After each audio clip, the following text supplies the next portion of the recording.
Good evening to all. Welcome to the topic CPE program on this skill, Tax Audit and the Income Tax Act. We heartily welcome today's speaker C. Viswanathan M to occupy the dais.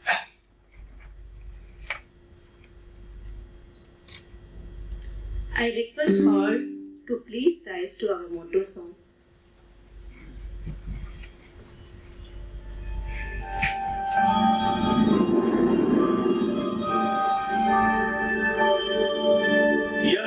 सुप्तेषु जाग्रति य एष सुप्तेषु जाग्रति कामं कामं कामं कामुरुषो निर्विमाणः तदेव शुक्रं परब्रह्मा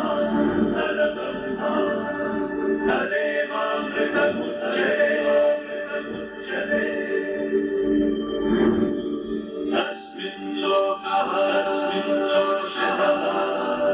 शतः सर्वे तदूनात्यपि कश्चन एतद्वैता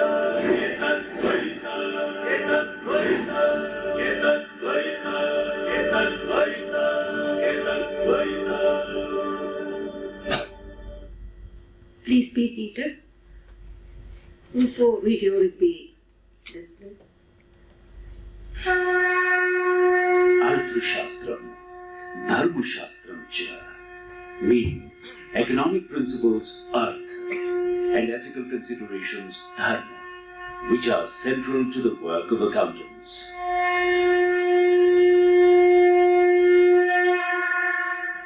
The entire world is deliberating about impact of climate change coupled with disruptions of artificial intelligence. India has given philosophy of Vasudhaiva Kutumbakam to the world and successfully hosted G20 summit on this theme and also launched Global Biofuels Alliance. The accounting profession also has an enormous responsibility to guide the work, where accountability meets innovation so that vision can be converted into solution. The Institute of Chartered Accountants of India, being the world's largest accounting body after the successful hosting of WCOA 2022 and GLOBAC, proudly presents before the World Forum of Accountants 2025.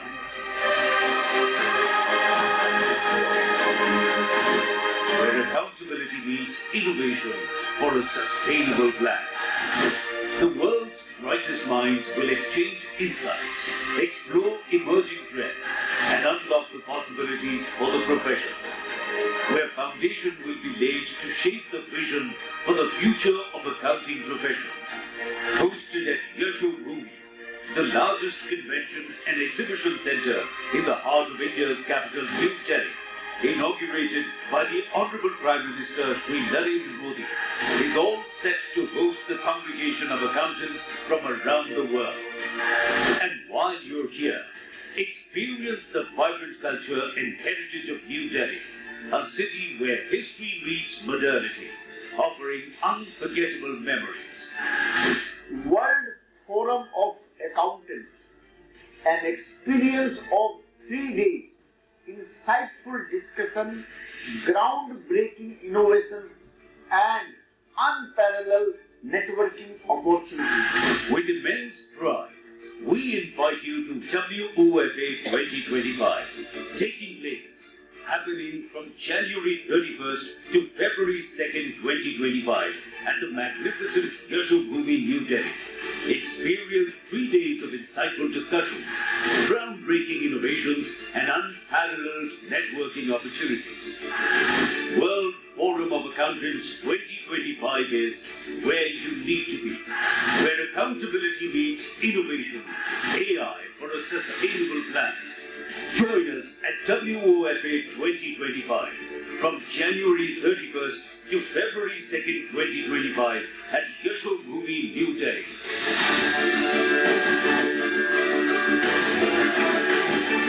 For more details, visit wofa.icai.org.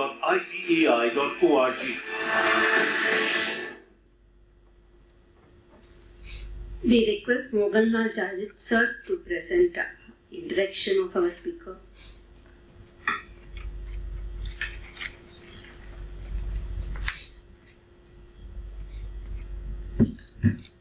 Good afternoon, friends. It is my privilege to introduce today's speaker, Sri M. Viswanathan sir, who is nearly have experience of 24 years, and he will be sharing his invaluable insights on our risk during tax audit. That is critical in ensuring our compliance and minimizing financial and reputational risk. With a track record of nearly 25 years, and he is now currently partner in MC Ranganathan and Company, Chartered Accountant. He is heading Direct Taxes Department, and M. Viswanathan will bring depth and clarity on this complex subject. So, I am confident that everyone will get lot from this session. Please join me in welcoming Sri M. Viswanathan sir, and his floor is yours, sir. Thank you.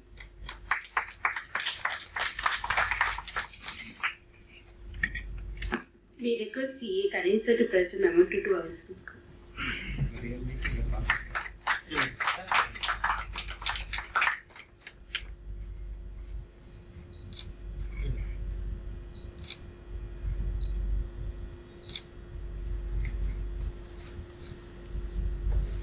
Hand it over to the speaker. Thank you, sir, for the introduction. Good evening to one and all. It's an honor to be as part of an SIRC and also respected members. I'm here to discuss on the topic risk in tax audit. We'll discuss and debate because this is a post-mortem job because the tax audit season is over. But anyway, this has got a lingering effect definitely even the next year.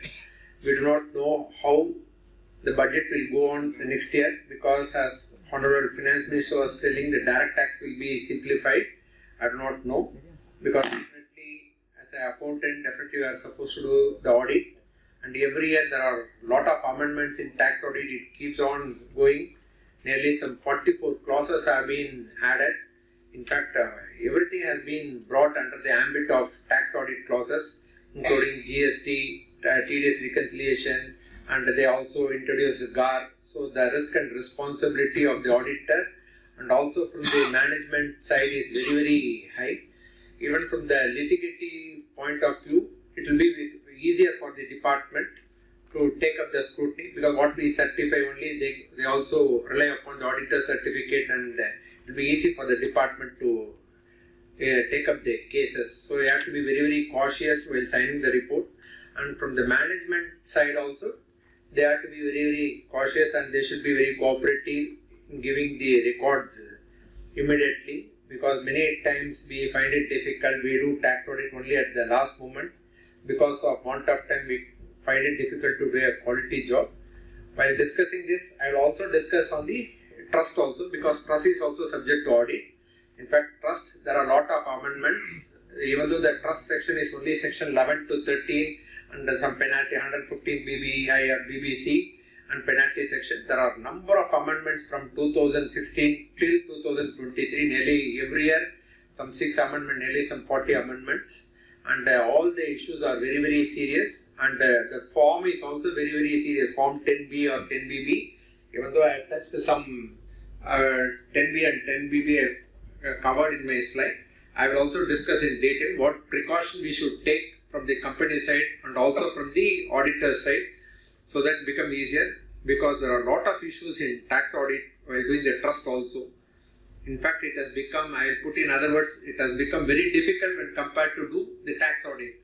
Trust is always difficult, even though it looks simpler, even though there are only some 11 to 13 sections. There are a lot of issues and complexities involved in trust. Before going to the subject risk in tax audit, we should know why the audit is essential, what is the basic forms. I am not going to touch each clauses because you are all aware about the tax audit provision, but certain clauses I will touch what are the issues we have to see, and ICDS, and what is the penalty involved, what is the specific amendment brought recently by the institute, and some Supreme Court decisions are also there with regard to number of tax auditors chartered accountant can certify, and also the way forward to tackle these solutions. This is just introduction to tax audit. As you know, the tax audit is done after the financial statements have been done. So we certify as true and correct, and and there are number of clauses are there, nearly 44 clauses are there, and the limit for tax audit you are all aware 10 crores. If the cash payment and cash receipt is more than 5%, then the limit is 1 crore. And with regard to 40% tax, if you declare the income less than the specified limit 6% or 8%, then the tax audit becomes essential. And Form 3CA, if it is done under any other law, that is Companies Act. Form 3CB, for the purpose of Income Tax Act, we are certifying Form 3CB. And 3CD contains, as I told you, it's a comprehensive statement, nearly 44 clauses, which includes GST, TDS, and tax liability. Apart from that, you have to also see the brought forward losses, assessment orders, and there are many miscellaneous information also. And 43B, this year they have brought MSME also. There is an additional responsibility for the auditor, so you have to be very cautious. And applicability, I told you, the limit is 10 crores. If the cash payment exceeds 5% or 1 crore, and for professional it is 75 lakhs. If the cash payment and receipts is 5% or more, then the limit of tax audit is 50 lakhs. And those are presently taxes who declare profit less than the threshold limit, then in that case tax audit is mandatory. So once you opt for 44AD, you have to be in that scheme for 5 years. If you come out, then that case also the tax audit will become mandatory. So I'll just go. What is the objectives in tax audit? Before going to the risk in tax audit, we should understand what is the objectives of tax audit. The primary objective is compliance from the business and professional point of view.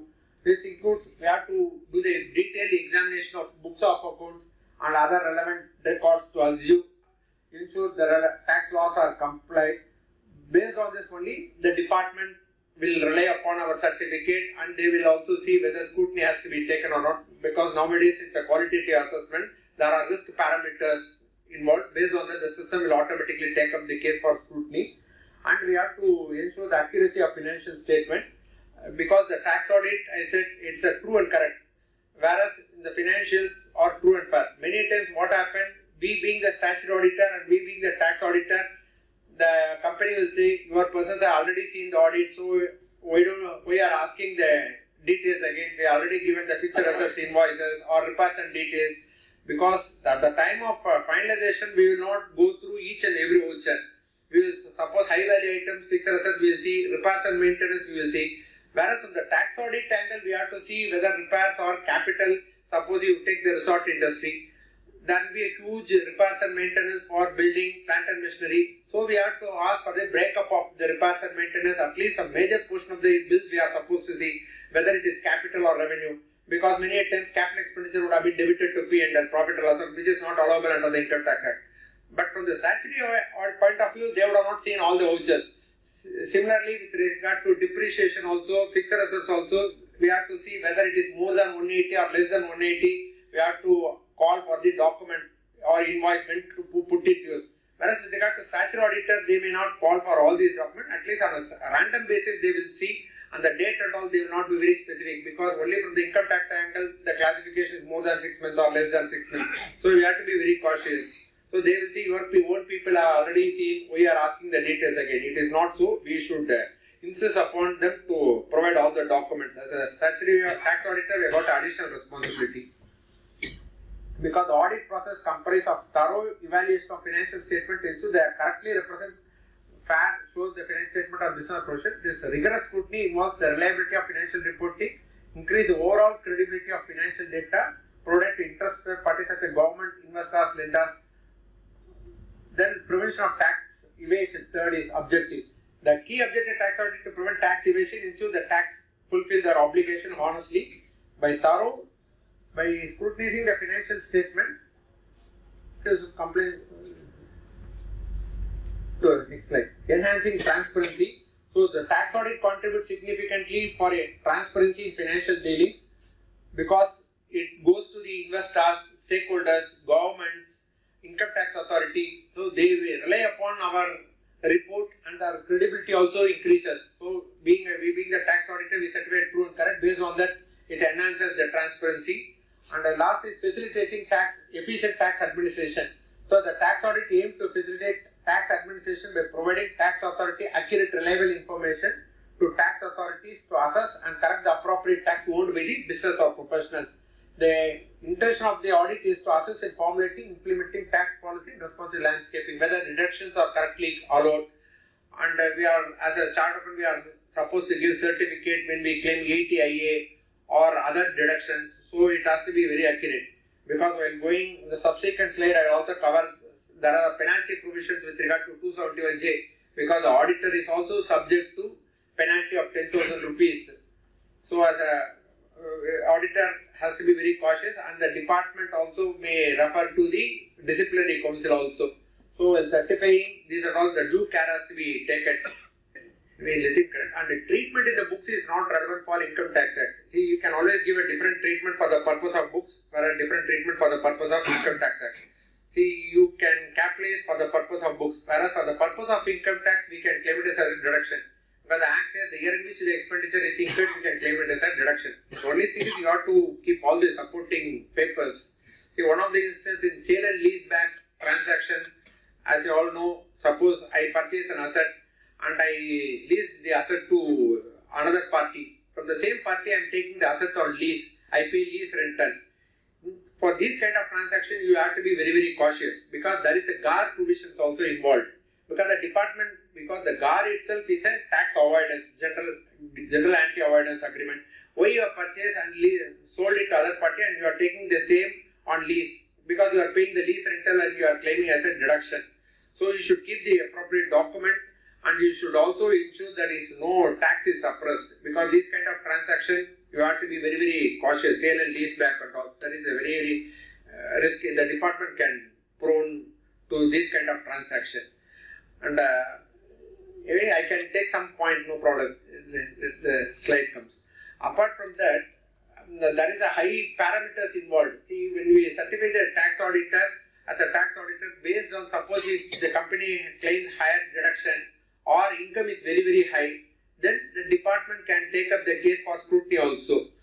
Suppose you have to reconcile with the 26 years income with the financials. Many companies don't do that because they say for want of time we could not able to do it.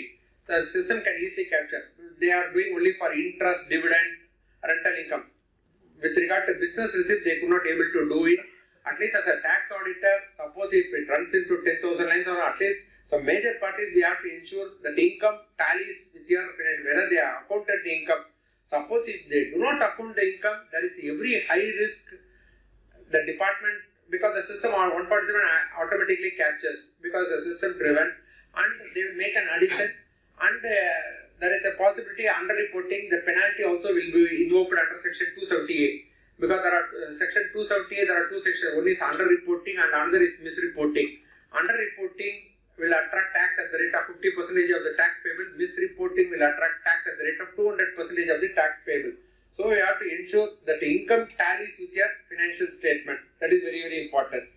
Apart from that, the TDS reconciliation also, you have to financial record, you should ask for the breakup of each expenditure head and you have to see whether expenditure is less than the threshold limit. So it is a very, very tedious job. At least for commission, rent, professional, I think many people can do. Only with regard to contract, we will find it difficult because contract runs into number of pages.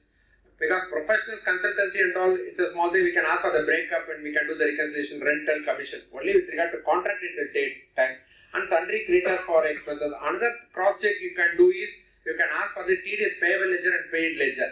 Whatever TDS deducted as on 31st March 2000 year end, whether it has been remitted subsequently before due date of filing return of income, that check also you can have. It is easy for the professionals, because in a large organization it is very, very difficult and it takes longer time to do the tedious reconciliation. So the payable ledger and paid ledger you can call for the documents. And we can see the tracer site also, because in the tracer site that 234E, that late filing of the return, short deduction will be captured. But in the tax audit there is no provision to disclose the short deducted. But as an auditor we can qualify or make an observation mitigation, because I told you advanced audit objective, high risk area. Normally the department keeps track of what is the high risk area. The high value addition, unreported income, as I told, 26 years reconciliation of the income. And the department has got a tie-up with various departments, registrar department, customs department, duty drawback, income receipt. Suppose the income is not offered for income, then the system will capture, because there is a clause in the 3CD, any other income not reported in P&L. That's a specific clause available.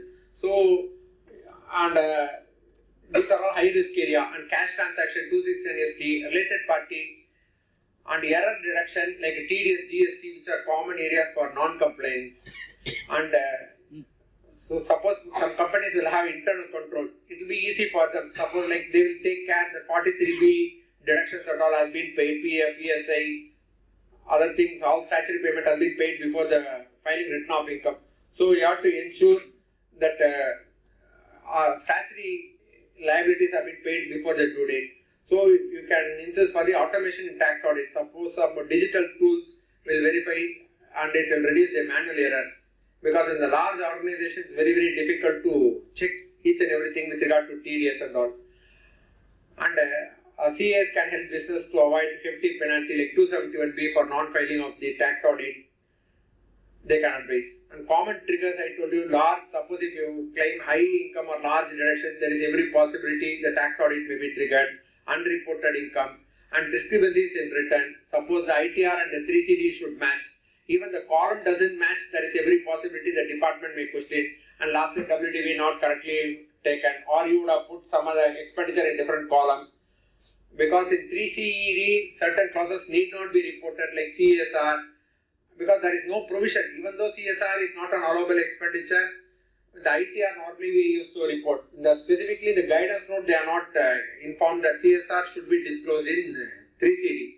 But some company report as capital expenditure like donation also. Even though donation is not an allowable, they report it. It is not necessary. But in the ITR, we have to disclose and it is not an allowable expenditure. And random selection the department will pick up based on the quality assessment. And what is the type of tax audit? See, this is a random audit. Random audit are selected without specific cause for suspicion. The tax authority chooses a random sample of taxpayers to ensure broad compliance with tax laws. These are generally less evasive and aim to cross-section of the taxpayer which is accurately reported income and deduction. So you have to ensure the forms are correctly filled up. And both the ITR and 3CD aligns.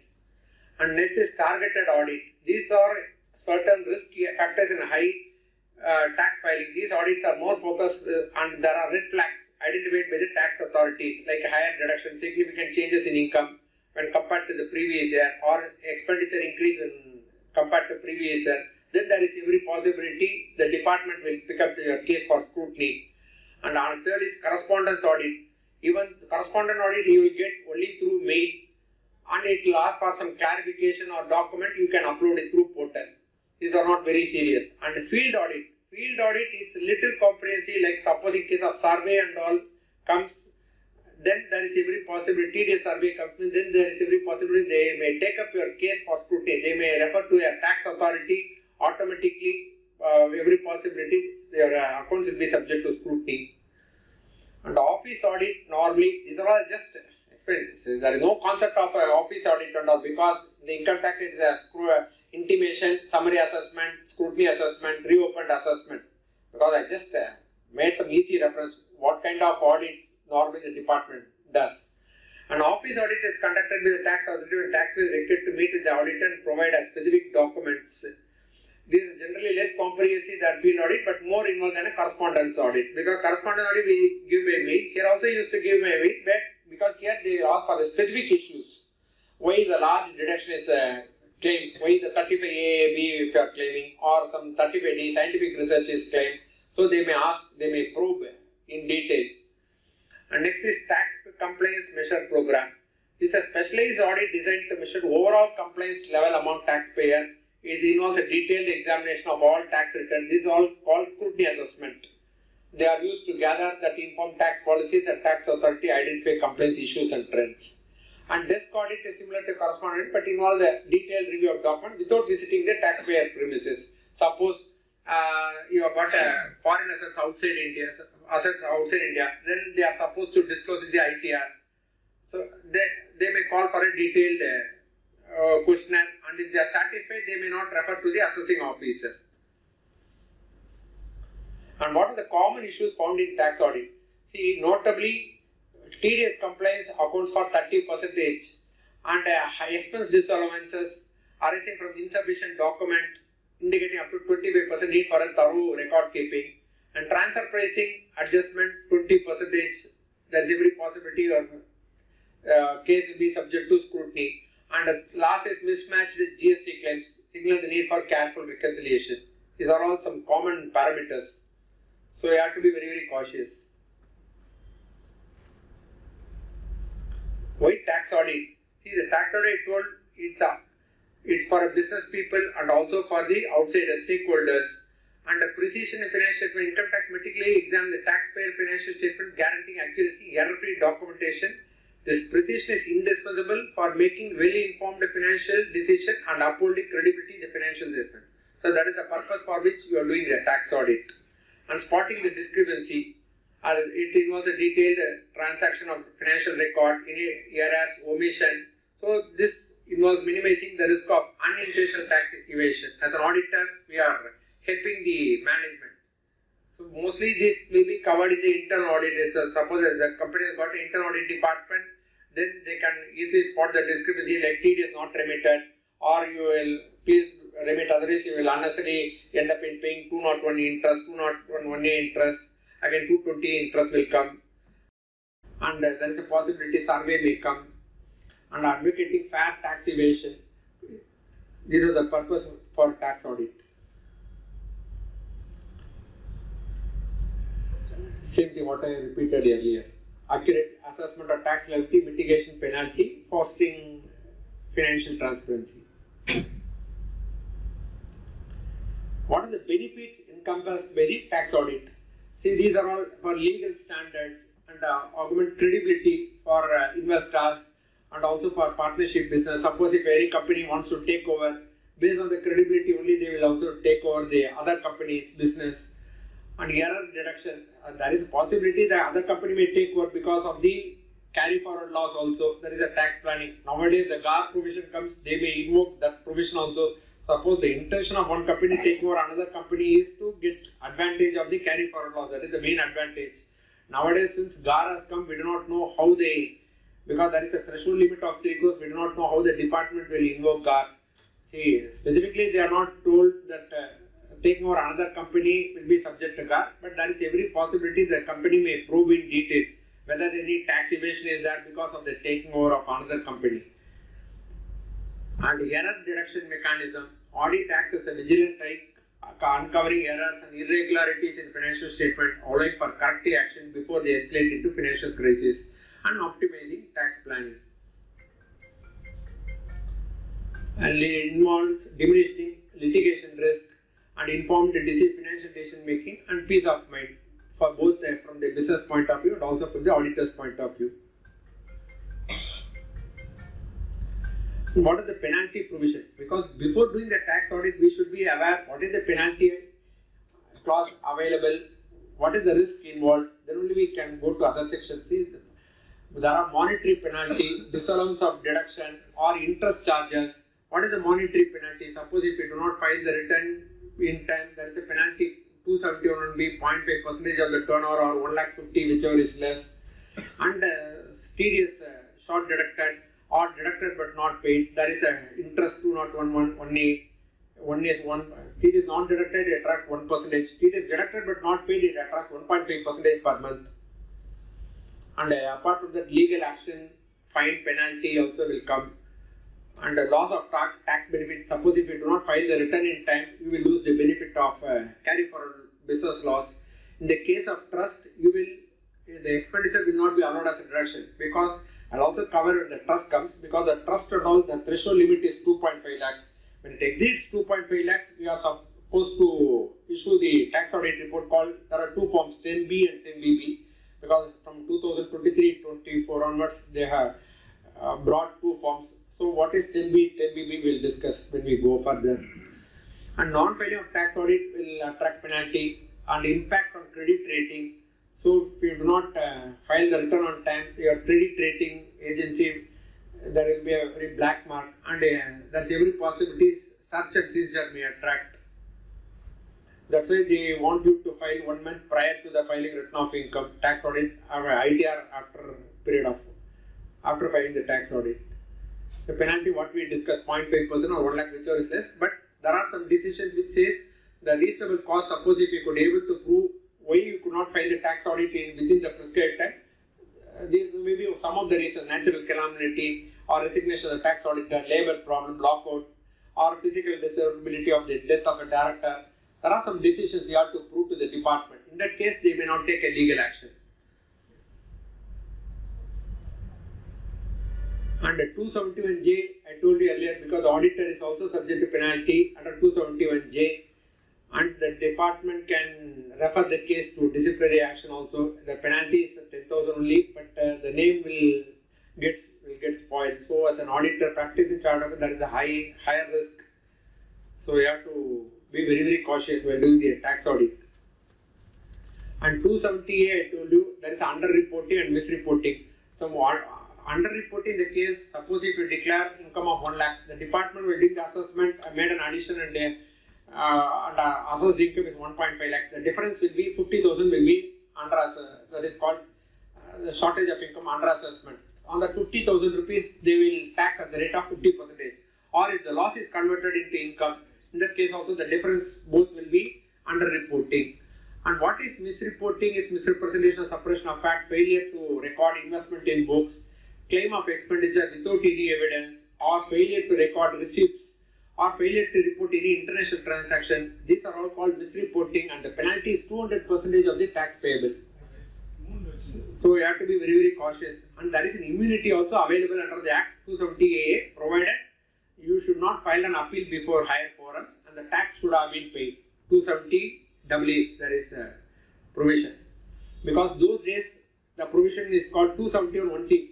At that time, the department was very, very lenient in concealment or inaccurate income or concealment of income. 100% of tax payable, 300%. Normally, they don't invoke 271(c). The department is very, very lenient. Only in extreme cases they used to invoke. Whereas nowadays, the 270A is very, very harsh.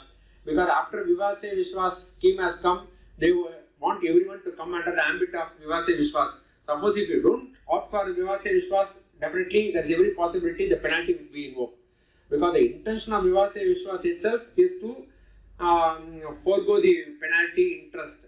Suppose the company has not availed Vivad Se Vishwas, then every possibility they will invoke 270A. They will not be very lenient. Because now the new Vivad Se Vishwas also has come. So you have to advise the client also. If the case is very, very weak, you can inform the client to pay the tax. To avail the Vivad Se Vishwas scheme, at least the interest will be saved. 234B, 222, subsection 2 penalty, because that will be that amount will be much more than your tax amount. So you can evaluate the case and you can inform the client. It all depends upon case to case. Okay. ICDS. See, ICDS, there are lot of difference between accounting standard and ICDS. So, as an accountant, you would have studied accounting standard, you would have implemented in the financial statement. From the taxation point of view, there are huge differences between ICDS and accounting standard. From the tax auditor, it's mandatory, because as per section 140(2), ICDS is mandatory. Normally, it is applicable to all payers, corporate, non-corporate, irrespective of the turnover income. It will not have any impact on for alternative, minimum alternative tax is not applicable, as it will be based on the book profit. It will only be applicable for computation income chargeable under the head profits and gains of business operation or income from other sources. And it is applicable for computation of, not for maintenance of book. If there is any conflict between income tax and the ICDS, there is an FAQ, income tax will prevail. The FAQ has been given. and income tax authority have the power to assess the income based on best judgment. Suppose the ICDS is not followed, then the department may invoke 144 best judgment assessment and they will make an assessment. And what is the key aspects of ICDS? ICDS except 7 relating to security contain transitional provision which is general for recognition of outstanding contract. So there is no grandfathering outstanding contract as on 31st March 2013. It does not provide any explanation or illustration like AS, accounting standard. Normally ICDS lays down the principle to be adopted for computing income because they have laid down the methodology for computing income, and also some ICDS provide for notional disallowance like ICDS borrowings and all is that. Even though I would have not covered in detail, I may explain ICDS 9. And revenue or expenses on which there is no ICDS will continue to be governed by existing AS. There is a difference with regard to accounting standard. Policy number 1 to 10 I captured with regard to ICDS and linked accounting standard. In the ICDS it is construction contract number 3, whereas with regard to accounting standard it is AS 7. Revenue recognition here it is 4, in AS it is 9. It is here tangible fixed assets 5, and for accounting standard it is for 10, AS 10. Like this, there is a number variation.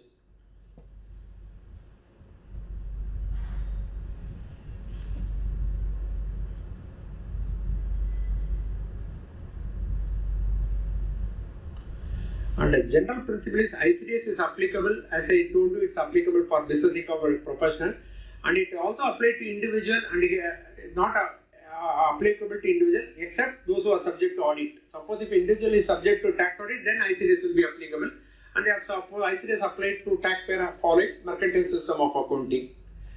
And if the ICDS is not followed, I said there is a possibility this judgment will be invoked under section 144.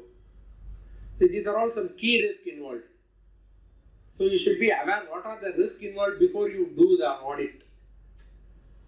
And accounting policy, there is no concept of materiality in ICDS like AS1. Suppose that the fixed assets less than 5,000 rupees, you will add and you will claim depreciation. Under the income tax act, even 1 rupee you will add back to fixed assets and you will charge depreciation. There is no concept of materiality. Even 1 rupee is significant. That in the Companies Act, the materiality concept is there. Here there is no materiality concept in ICDS. In the absence of materiality concept, considerable time and cost will be involved. So you have to spend more time because many companies what they do, they will add back the 5,000 and reduce. Some companies they may not add back the 5,000 at all.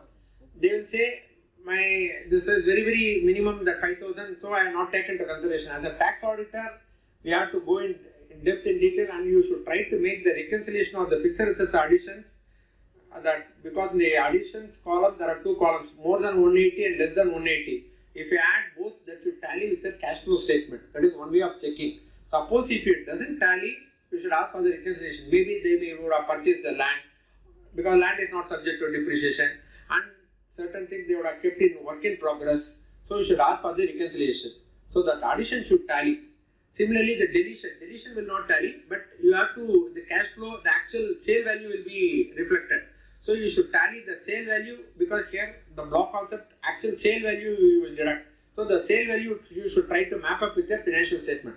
Everything you should try to map up the figure with the financial statement. This is one way of cross-verifying.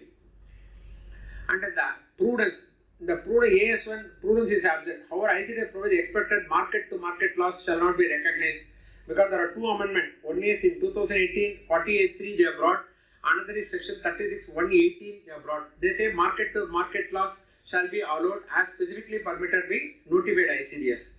But what is market? There is no specific ICDS with regard to MTF like derivatives and all. Because in the FAQ they say the gain is not taxable. So as a corollary, when the gain is not taxable, loss should have been allowed.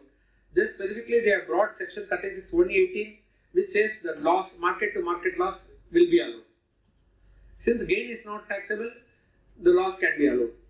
Because specifically there would have not been the word about the loss. They say only gain because they would have used the language gain, the mutandis, the loss will also apply. Like that they would have mentioned in FAQ of ICDS.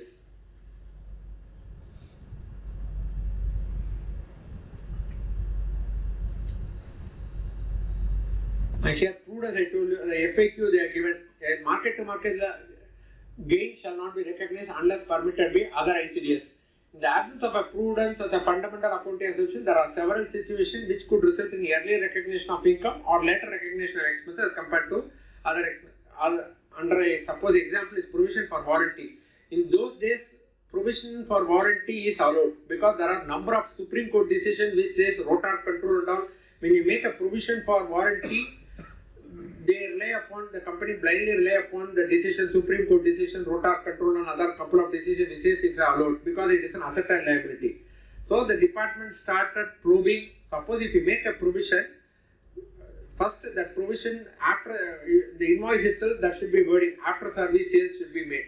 Suppose assuming every year they may keep on provisioning, keep on making provision, but in the subsequent year no amount has been paid.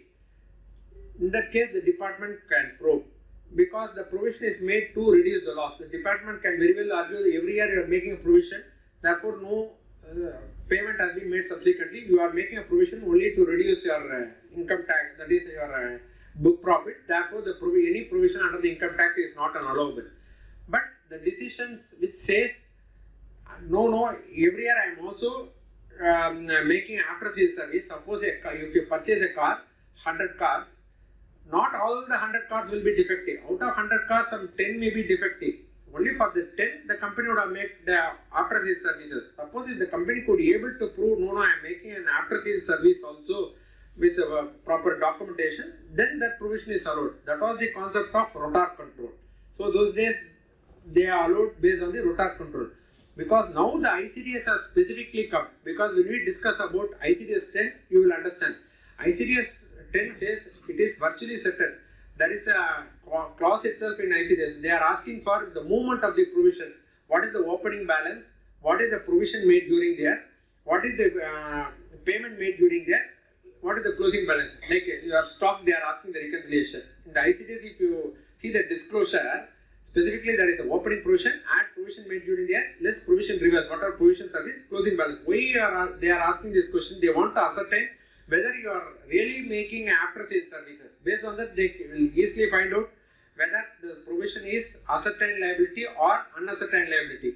Under the Income Tax Act, only ascertained liability will be allowed. Unascertained liability will not be allowed because many companies make a provision in order to reduce the profit. Therefore, they have to be very careful. But even nowadays, even after ICDS also, many people are relying upon the rotor control. It all depends upon fact to fact case. You should prove to the department, no, I am also making after sales service. There is a provision in my invoice itself, the after sales services may be made. In that case, if you could be able to prove, the department may allow. But it is very highly litigated area, the provision for, because after ICDS is implemented, the provision for warranty, other provisions is very highly litigated area. And accounting policy, they say, should not be changed without a reasonable cause. The term reasonable cause is not defined in the Act. So the CBDT has clarified the reasonable cause is an existing concept and evolved well over a period of time, conferring desirability to make taxpaying deserving cases. So you should see the annual report and all, because the change in accounting policy, change in accounting estimate, everything they would have disclosed. Before doing a tax audit, you should read the annual report also, the cash flow statement. What are in the cash flow statements? You can see addition to fixed assets, sales to fixed assets, like provision for doubtful debts, provision for inventory, because that is not an allowable expenditure. So you can just see the other expenses also, CSR, donation, and you should ask for the breakup of all the expenditure like rates and taxes. Miscellaneous, because many companies dump everything to rates and taxes like fine, penalty, some bribe, everything they will import only under the rates and taxes or miscellaneous expenses or general expenses. So these kind of expenditure has to be scrutinized very carefully. As I told earlier, the repairs and maintenance also you should ask for the breakup, and you have to see whether it is capital or revenue, because in the tax audit itself there is a clause whether capital expenditure has been debited to revenue. That also you have to be very cautious. And also from the TDS angle also you have to see that professional consultant, that is whatever amount you pay to consultant, professional charges, rent, commission, everything you should ask for the breakup and see whether it exceeds the threshold limit. If it exceeds the threshold limit, then you have to insist for the TDS. So other expenses account, annual accounts and all, you have to scrutinize before going to the tax audit, before you start the tax audit. And if you can see this clause, suppose the loss, expected loss is 5,000 rupees, annual income is, anticipated income is 1,000 rupees. So under the income tax act, 1,000 income will be taxed. Whereas book loss it will be for, because under the ICDS, foreseeable loss is not allowed as a deduction in year 1 as per ICDS. But actual profit is taxed and thus tax is recorded paid as per normal provision of 1,000 rupees. Whereas if you come to the year 2, that 4,000 will be allowed in year 2. As per ICDS, the actual loss will not be allowed in year 2 and actual gain will be regarded as income in accounts. However, MAT will apply and tax is recorded to be paid as per the provision of MAT. This will have an impact on your deferred tax also, the timing difference. Because the gain is not taxable, loss will be allowed. So, the year in which you incur the loss only will be allowed under the income tax act. Anticipated income is not taxable. So, you have to be careful. There is a difference between ICDS and normal accounting standards.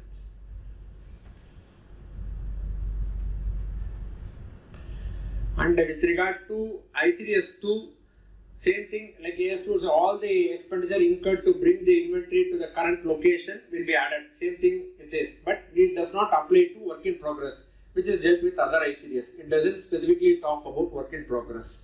So, definition of inventory, whether it includes services, it is silent. As per 148, same thing, it has to be valid only at lower of cost or net realized value, and weighted average and FIFO method is only available, the LIFO is not available. So you have to see the policy of the company also, you have to read the annual accounts.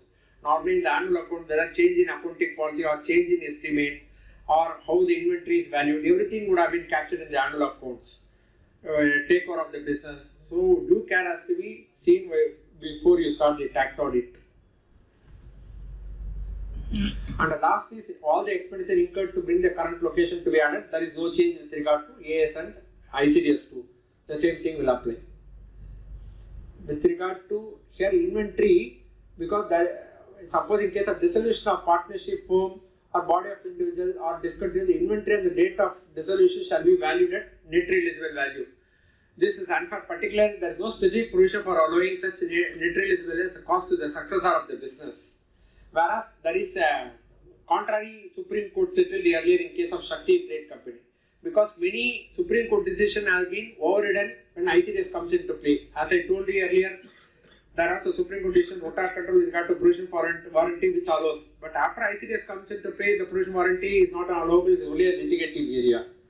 So many provisions have been disregarded. So you have to caution the company, you have to keep proper documentation, you have to see the facts of each case. So you cannot blindly rely upon the case laws, everything, you have to keep the proper documentation, management certificate, you have to get the LOR also. And the AS10, more or less same thing, but only thing is here it applies, the wording used is it applies to tangible fixed asset. In ICDS it applies only tangible fixed asset, that is the one word, small underlying difference. And it says it is similar to AS10, but the wording user actual cost is compared to AS10. And with regard to capitalizing, there is a small difference, because with regard to spares and all, if it is normally what we'll do, we will charge it to under AS10 read with guidance note or missionary spare provide for charge to P&L. However, spare to specific asset should be capitalized. Whereas with regard to ICDS, I told you the materiality concept is not there. It provides a missionary spares which can be used only in connection with the item or tangible asset, and the use or respect to be irregular shall be capitalized. There is no question of charging to P&L. So you have to be very cautious. Suppose spares is 5,000 rupees or 4,000, there you would have charged to P&L. Whereas with respect to ICDS, you have to capitalize it. We cannot charge it to revenue. Because there is a clause in 3CD also whether capital expenditure debited to P&L. So due care has to be taken with regard to spares and all, replacement of spares, other things. And the impact is ICDS specifically says the machinery spares dedicated to tangible fixed assets should be capitalized. It does not provide for any further guidance on subsequent treatment, that whether it will form part of block asset. However, in the absence of such clarification, spares should form part of block, and once the principal asset is put to use, spares should qualify for depreciation the same rate. And of course, as I tell, you have to see more than 180 and put into use also. It's a very, very evolving process. Only in large manufacturing concern you can ask for the engineer certificate. Suppose a company purchases a air conditioner, they will always say, I have put it to use immediately because the invoice will be, date will be the put it to use. Whereas with regard to machinery implementation and all, it cannot be on the same date. There will be some engineer certificate. So you should for the engineering certificate. And Forex, it is monetary item, year-end fluctuate, year-end provision is allowable. With regard to non-monetary, only on the payment basis it will be allowed as a deduction with regard to ICDS. What is monetary and what is non-monetary has been defined in the ICDS. So there is a difference between AS and ICDS treatment. And presently 43A permits capitalization of payment and exchange related to assets acquired from country outside India. Hence there will be no change in tax position. Some para has been removed with regard to AS. There are some paragraphs. Here the ICDS, that paragraph has been removed. And the grant is very, very important. See, there are government grants. Suppose on reasonable assurance of compliance, ICDS are attached. Here mere receipt is not sufficient. AS. Here it says on reasonable assurance of compliance of attached condition, reasonable certainty of ultimate collection. Suppose I am very sure that I am going to get, then recognition cannot be possible beyond the actual receipt. The impact is, the grant is recognized on receipt basis, it should create deferred tax asset liability and MAT mismatch also. Further, any issue may arise whether grant received in earlier year but not recognized, pending fulfillment and condition will require recognition of receipt basis as per ICDS in the year of transition. There will be a timing difference with regard to deferred tax. So there is a mismatch will be there. And with regard to specific provision, revenue grant to be created as income or reduced from the related expenses with regard to AS. Here, same as AS one, but no clarification that is restricted only to revenue grant with regard to ICDS. So you should ask for all the back papers. And with regard to depreciable asset, under AS we reduce from the cost of fixed assets or recognition of deferred revenue by systematic credit to P&L. Here, consistent with the explanation 10 to 43 requires reduction from the cost of assets. Any capital grant is given, you have to reduce from the fixed assets, only after that we can claim depreciation. With regard to non-depreciable assets, ICDS on upfront, there is no condition attached to a grant, it has to be treated as an income. Whereas here it is to be treated as a capital asset, no condition are attached with regard to non-depreciable assets. In the accounting, you will give a different treatment, whereas for the purpose of ICDS, you have to give a different treatment. So you should ask for all the back papers with regard to grant and all, you have to see, you have to go in depth. Because we do not know how the time also will be permitted, considering the facts and circumstances of the case in a large organization. And in respect of promoters' contribution, we will create a capital reserve and to be treated as a shareholders' fund. Whereas with regard to ICDS, no such clarity for grants in the nature of promoters' contribution, therefore by implication requires recognition of income. You have to straight away tax it. Whereas there, we will take it to shareholders' fund. And similarly, compensation for loss incurred for giving immediate same, that is more or less that ICDS and AS is same. And disclosure requirement, there is no specific disclosure with regard to accounting standard. Here the disclosure is there. And the institute also has published one document called specific disclosure for each clause. So you have to follow that. They have made an observation also, because they observed many tax auditor are disclosing as per their fashion. So they have selected, they have studied and they have published a booklet.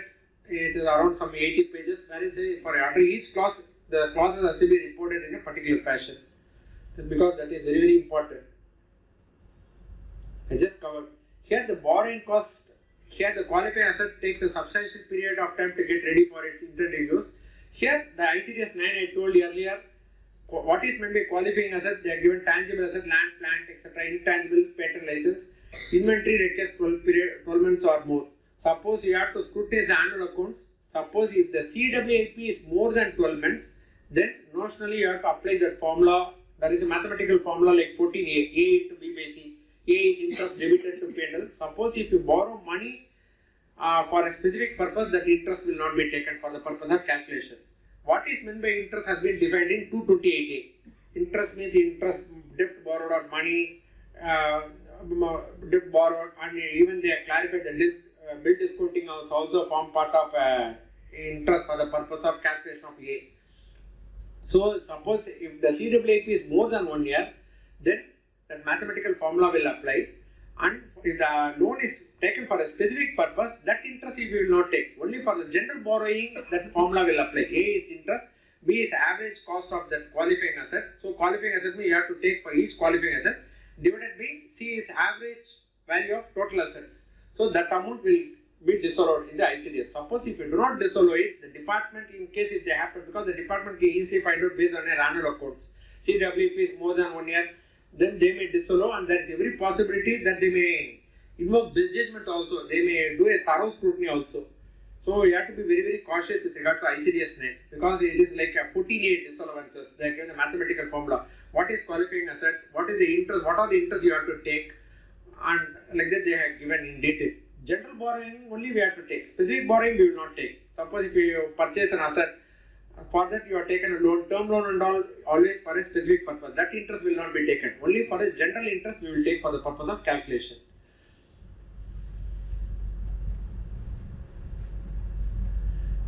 And here also the borrowing cost, this is specific borrowing date on which funds are borrowed. They are given ICDS. Whereas with regard to general borrowing date on which funds are utilized, it is very, very difficult while doing the tax audit, because there will be a lot of debate. It is very, very difficult to find out when the funds are utilized. The company may argue, no, that I have utilized after a period of 6 months or 1 year or 2 years only. It is very, very difficult to find out, because normally the resolutions and all they will not put. Only for the borrowing they will put a resolution. It is a very, very risky area, and it is a very grey area.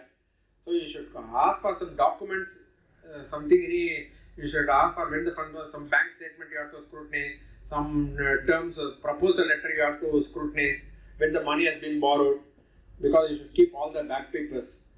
These are all very, very litigatory area. And method of capitalization also, actual borrowing comes during the period on which funds are borrowed, specific borrowings.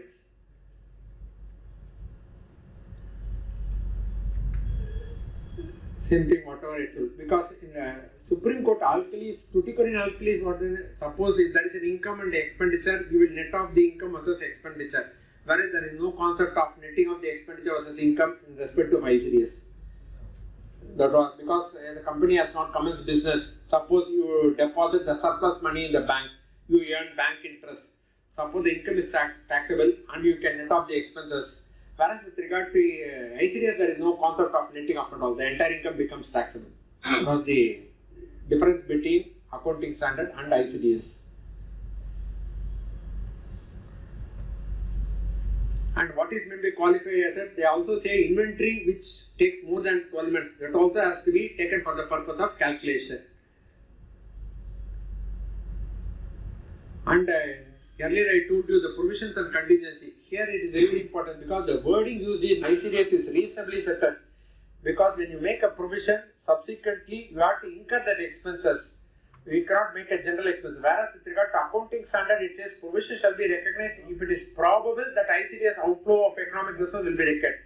Whereas with regard to ICDS, it says it is reasonably certain the outflow of economic resource will be required. In other words, trying to say the expenditure should have been incurred, because they are trying to map up the movement, like opening provision, opening plus provision made during the year, less reverse closing, because the wording is reasonable. We will not disclose in ICDS, but this paper we have to keep it.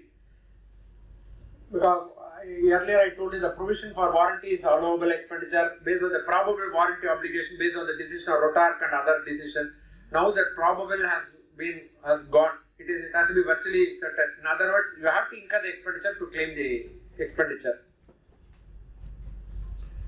What we discussed, ROTARC. What is the difference between virtual certainty and reasonable certainty has been defined, AS and ICDS. So here I am not going to cross, because at least you should know what are the risks involved, what is the difference between the accounting standard and ICDS. Other things, before you start an audit, these are all the things you should be able to understand. And risk in tax audit, as I told you, the depreciation, because the depreciation, normally the ownership and putting into use is always a debate. Ownership, because I handled one of the client for a large company, whether road is subject to a company has taken and leased from the government, Tamil Nadu government for 33 years. So we have claimed depreciation on road. On the assumption, the depreciation schedule itself says building includes road, building, culverts, tube wells, etc. So road is subject to depreciation rate of 10%. first thing, alternative, we have taken depreciation rate of 15% because it is my business, it is my plant and machinery, therefore it entitles for 15% depreciation. Second alternative, based on the appendix 1, I say road includes building, tube wells, culverts, tube wells, therefore you should give 10%. If you do not agree, then you have to give at the rate of commercial rights. The department argument was, no, the first condition you are not satisfied. For claiming depreciation, you have to be the owner of the asset for the purpose of claiming depreciation. You are not the owner of the asset, therefore we will not grant depreciation for road. They are not gone into the definition of building, road, plant and machinery and all. Because there is explanation 5 to section 32 which says if you take the building on lease for a long-term lease, still you will be, and if you incur any expenses, you will still be treated as the owner for the purpose of claiming depreciation. So we relied upon that explanation and says, no, I have taken on lease and I incurred expenditure. Therefore, I am still the owner for the purpose of claiming depreciation. So the department accepted that argument and they granted depreciation. The second alternative is whether it has to be granted depreciation at the rate of 15% or 10% or alternative, we have asked for 4 alternatives. One, first alternative we asked for plant and machinery because it is my tool with which business is carried out. Because there are number of decisions, suppose a nursing home itself is a plant. Because a nursing home is fitted with apparatus, surgical equipment. Nursing home is not a building. In the nursing home, it is entirely, most of the things are fitted with an equipment. So the nursing home is a plant and machinery. We claim the higher rate of depreciation, rate of 15%. Whereas the department argument is nursing home is only a building, therefore you will be entitled for only 10% depreciation, not 15% depreciation. So based on that argument, we argued before the panel, no, you have to give 15% depreciation for road because it is my tool with which I have carried on my business. The second argument I put forward is based on the appendix 1 to depreciation rate, building includes road, building, culverts, bridges, so you should grant depreciation rate of 10%. Third is, I claimed as a commercial rate. If you read the word intangible assets, it includes know-how, patent, trademark, license, franchisee or any other commercial rate of similar nature. So it is my commercial nature, I am exploiting the asset for the purpose of business, therefore it is an intangible asset for me, you have to grant depreciation at the rate of 25%. That is the third argument we put forth before the tribunal. The last argument is, if at all, if you do not allow these three, at least my last argument should be revenue expenditure. The department argument is you are not the owner, then we relied upon explanation 5 to section 32. If the asset is taken on lease, you will still be treated as the owner for the purpose of claiming depreciation. Then they granted depreciation at the rate of 10% because they don't want to allow 15% or 25%. At least in the depreciation rules, they say the building includes road, bridges, they granted depreciation at the rate of 10%. Subsequently, what happened in the year 2013, the department itself came out with one board circular wherein they say, suppose in respect to intangible assets and all, that is specifically they are given like the road for the circular they have, you can amortize over the period of, suppose if you take the asset for 25 years, you can amortize the expenditure over the period, whatever depreciation claimed earlier you can reverse. But because under the income tax act there is no concept of amortization. The year in which you incur the expenditure, you can claim the expenditure. Only in case of one Supreme Court decision, Madras Industrial Investment, discount issued on debentures can be spread over the life of the issue of debentures. That is one Supreme Court decision, old decision, Madras Industrial Investment. And of course, there are some specific sections like 35D, 35AAB, 35 voluntary retirement. That by legally they allow that 1/5 or 1/10 preliminary expenses incurred for incorporation. That the section, because they are all specific sections which allows deferment. And because there is no concept of deferment under the income tax, only the specific section allows for the deferment. So based on that, the department came with a board circular in the year 2013. Whatever depreciation you claim has to be reversed, it has to be allowed over the period of the life of the assets. So they allowed based on the commercial rate of exploitation of similar nature. This point, in fact, we argued in the year 2004-05. Subsequently, the circular has come in the year 2013-14 for a large organization. So these are all tests for ownership, put into use. These are all, we have to be very, very cautious. It takes a lot of time. And sale and lease back also, you have to see whether you are the owner for the purpose of claiming depreciation. Because either the lessor doesn't claim the depreciation, at least the lessee will be entitled to claim depreciation. But of course, course, sale and lease back and all, you have to keep it main, the GAR provision also into consideration. And the classification is also very important because lot of decision UPS is also subject to computers at the rate of 40%. So classification asset is also very, very important. Electrical equipment, some people may treat it as plant and machinery. The department say furniture fitting, including electrical fitting, no, it is subject to only rate of 10% depreciation, not 15% depreciation. So you have to see what is the nature of the asset, you should ask for the invoice, back papers, everything. And key clauses of tax audit, reconciliation, all with regard to fixed assets, you ask for the, you see WDV has been correctly brought forward, additions matches with your cash flow statement, deletions, similarly whatever asset discard and written off and all, we cannot put in the deletion column. It is, we cannot claim because it is not allowable under the Income Tax Act. Any asset discard is a capital expenditure debited to P&L, we have to disavow it. And materiality, there is no concept of materiality here. So the even insignificant amount has to be capitalized, what I said earlier. And impact of other provisions also you have to take into consideration like 43A, 43AA and ICDS also. And 43B, of course, these are all very, very risky. As you know, 43B talks about PF, ESA, gratuity, leave encashment, interest on bank, financial institution, whatever paid has to be claimed. Some companies, what happened, they reverse some statutory liability and say like sundry creditors return back, I'm treating it as an income, or debt of provision for bad and doubtful debts I added back, subsequently reverse, I'm taking to income because I have disallowed earlier. Again, it cannot be taxed. Once again, it has to be claimed as an allowable expenditure. Whereas with regard to 43B, according to my view, on there are decisions also, the reversal cannot be treated as paid because if you see the language of 43B, it says, notwithstanding anything containing any other provision of that, the statutory liability will be allowed as a deduction only if it is actually paid.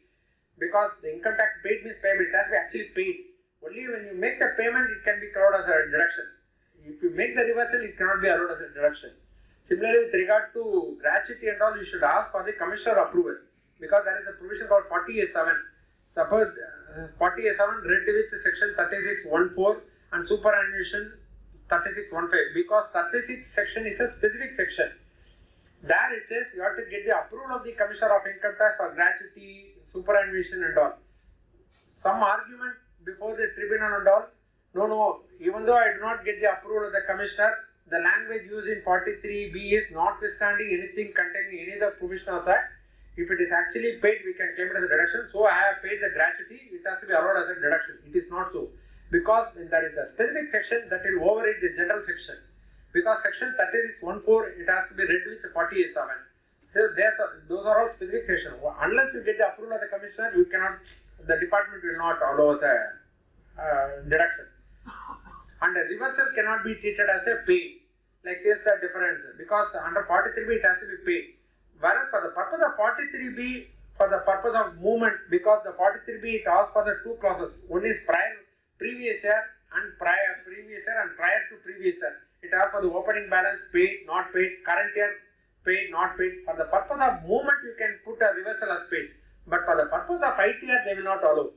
And you can make a passing observation in a tax audit report that the 43B bonus is only a reversal of the last year, but it will not be allowed. You can just make a qualifying remark, but for the purpose of movement, because it has to tally with the closing balance ledger, you will reverse asset for the payment, but it is for the purpose of income tax, ITR, it will not be allowed, unless it is actually paid. So due care has to be taken and you should mention this in the tax audit report also. It is not paid, it is only a reversal. And you have to review all the outstanding liability ledger, 43B and all, payment proof and bank challan, everything, whether it is paid, PF, ESA, bonus, leave encashment, gratuity. Now they have brought that 43B also, MSME. As you know, if the agreement is in writing, it has to be paid within 45 days. If it is not in writing, it has to be paid within 15 days. What is meant by writing? Whether purchase order can be treated as in writing? Yes, they are clarified in FAQ. Purchase order can be treated as in writing. Only thing is they have to specify the due date. Suppose if I purchase the goods on 1st of February, the due date they have to specify. Then only the agreement. If they do not make the payment within the specified due date, it is not allowable under this. Yeah, as and when they make the payment, it will be allowed. So they also they brought clause 23. Their interest also has to be specified. and also the amount also has to be specified. In one of the companies, what we saw is they are recently in a large organization they got a purchase order also. So yes, we agree the purchase order also in agreement in writing. So we have got so purchase order, we have got time till 45 days to make the payment. But in the purchase order, the terms of payment is not been specified. Suppose the purchase order, the due date of payment is, that clause is not specified. So the company took a view and the time limit is 45 days. Whereas if you read the MSME Act, if the time limit is not specified for the payment, then the payment has to be made within 15 days. So they are not made the provision for interest also in the annual accounts. Because if you see the annual account, they are supposed to mention the interest on MSME and outstanding liability because it's a statutory information. They took a view, they have got time till 45 days. It is not so. The payment has to be made within 15 days. So we have to be very, very cautious and spend substantial time for all these things. And with regard to, I told you non-compliance, 21B and 34 should always match. The 34 there will be a big box, some debited to P&L, total amount, out of which how much amount is subject to TDS, out of that how much is required to be deducted, and 197 certificate. In clause 21B, we will give the disallowance amount. Normally, if you add the clause 21B and 34 clauses, one of the column should match. But many companies not necessarily it should match because in the advance also there will be some advance creditors also. There may also be subject to TDS. It may not hit the P&L account because what is supposed to be mentioned in clause 34 is amount debited to P&L. Because in the liability side, balance sheet, sundry creditors for expenses also you will make annual maintenance. So many provisions will make that also subject to TDS. So we have to ensure the provision is made. On the short deducted, as I told you, you can see the Tracer's website. And while making the provision also, you please see whether the provision is unascertained or ascertained. Many companies, what they do, they make a provision and reverse in the subsequent year, in the April first week itself, and based on the actual bill, they make a provision. They say, no, after the bills are received, we are making the provision, we are accounting the same. But under the Income Tax Act, the Act is very clear. You have to deduct TDS creditor payment whichever is earlier, except salary only at the time of payment. For all the sections, the common language will be creditor payment whichever is earlier. So we make a provision and reverse it, and subsequently based on the actual bills, many companies or large companies are taking that stand. But I found many instances the department is not agreeing. When you make a provision, automatically it will get disallowed. Also, they make a provision, other provision. If you make a provision, you have to identify the particular head. Otherwise, it will be treated as an unascertained liability. Not even 30%, 100% will be disallowed. Because there is a difference between ascertained liability and unascertained liability. Suppose if you make an other provision, the entire expenditure will get disallowed. So you should ask for the breakup. What is you have made a provision of 1 lakh, or you kindly give the breakup of that 1 lakh, whether rent or salary, professional charges, whether this amount has been subsequently paid. Suppose if they could not able to give the breakup or other things, there is every possibility it has to be treated as an unascertained liability and they dissolve the entire amount, not even 30%.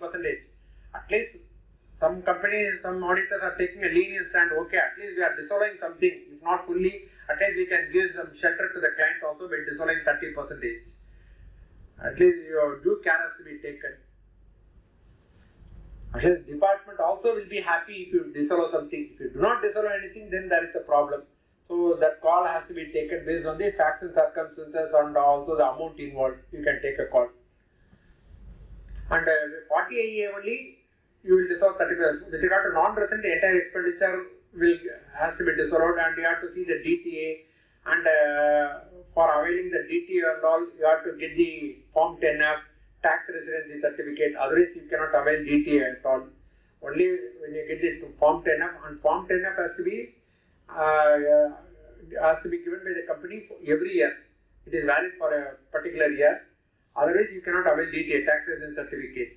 So you have to see DTA rate or income tax rate, whichever is beneficial. Of course, with regard to DTA, there will be no surcharge and cess. And with regard to income tax also, there is no surcharge, but the tax rate will be higher. But nowadays, that royalty, technical service and all, they increase the rate to 20%. So many DTA rates are lesser than compared to royalty, because most of the payment will be royalty and technical services only. But in order to avail DTA, you should insist for Form 10F and tax residency certificate. Otherwise, you cannot you cannot avail the benefit of provision DT.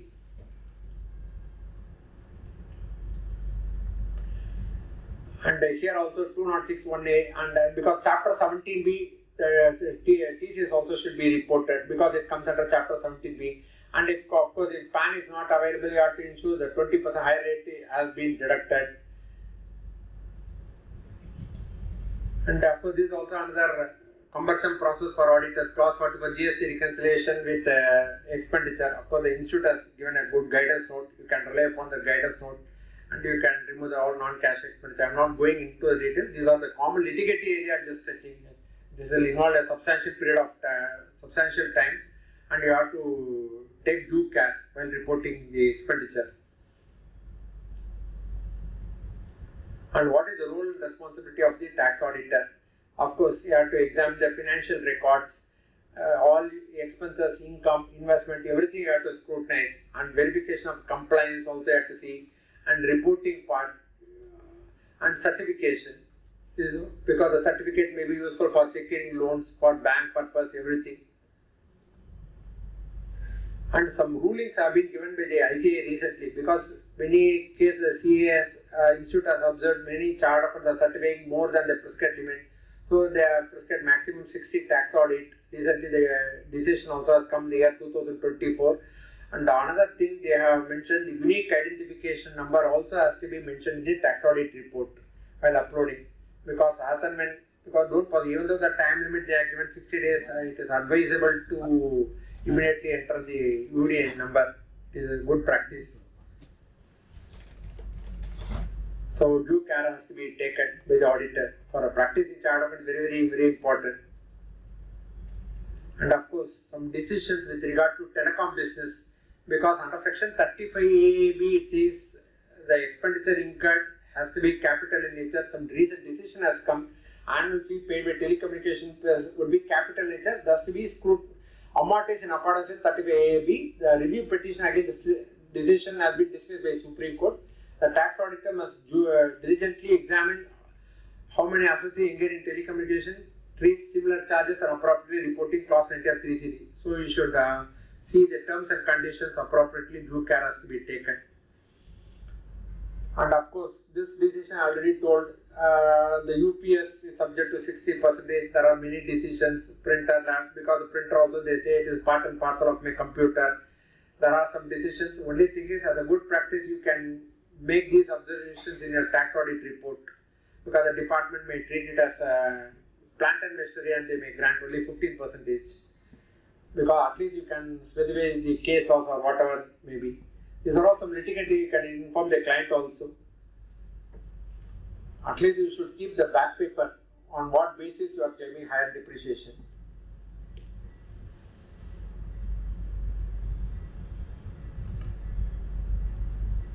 And what is the risk in tax audit? The transaction risk. What is the transaction risk? So it deviates from the normal course of business. Suppose a company disposes the assets. Normally a company will not dispose the asset. In that case, the department may take up a case for scrutiny. So like operational risk also inherent in routine application, daily routine application. For example, normal third-party product sales may present relatively straightforward tax obligation. Suppose intra-group transaction with a group company, that and all will possess you operational risk. You have to be very careful whether you charge at arm's length price.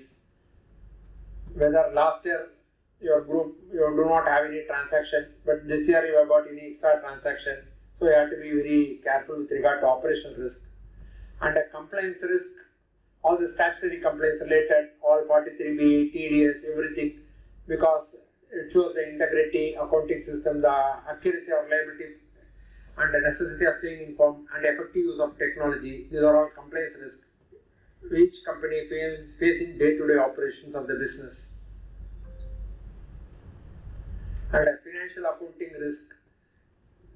Simply how much uncertainty exists in interpretation, application of relevant tax laws in circulating tax figure. As I told, interpretation and all with regard to depreciation, revenue, capital. These are all. Suppose you do flooring, company may treat it as a revenue expenditure. Some the auditors may take flooring is also part of a building only. So you have to capitalize and charge depreciation at the rate of 10%. These are all interpretation issues. Or specific issue, uncertain application of tax or data provided. What provision should be established to account this uncertainty? What materiality threshold are acceptable? Because there is no concept of materiality. You have to decide based on fact to facts of each case. Due care has to be taken. And what is the management risk, reputation risk? Suppose if you do wrong thing, your reputation will be spoiled. And portfolio risk, same thing, whether tax driven, each individual transaction may not exceed the organization predetermined risk threshold. So when in aggregate, it may escalate. And management risk. So management also should know what kind of vulnerability they face while taking their tax decisions.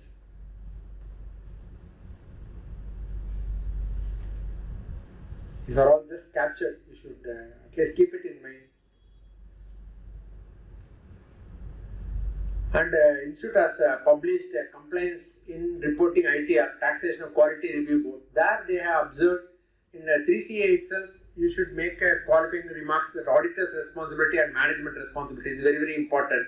Because as per SC 700, they have specifically stated that every tax audit report should contain management responsibility and auditor's responsibility, and they given their management wordings also. So this is very, very important. Nearly some 80 pages report. I have not captured everything, some important clauses I have taken. And like address also they have specified, whether it is as per registered address, place of business. Suppose registered address means you see the MCA portal, place of business. So you take the screenshot of the MCA portal and keep it, and the correct address should be recorded. Accordingly, you change the portal address also. And the provisor also, the tax auditor mentioned thing, because it has to be ordered a third provisor to 44 AB. Because if you, while certifying also, you are taking generating UD and also specifically ask for which third provisor to 44 AB. Because each provisor has got a different meaning. So many auditors are certifying wrongly. They are not putting as per 44 AB, they are putting, because there is a third provisor to 44. So you have to use the correct provisor. Because these are all general observation on studying various tax audit reports.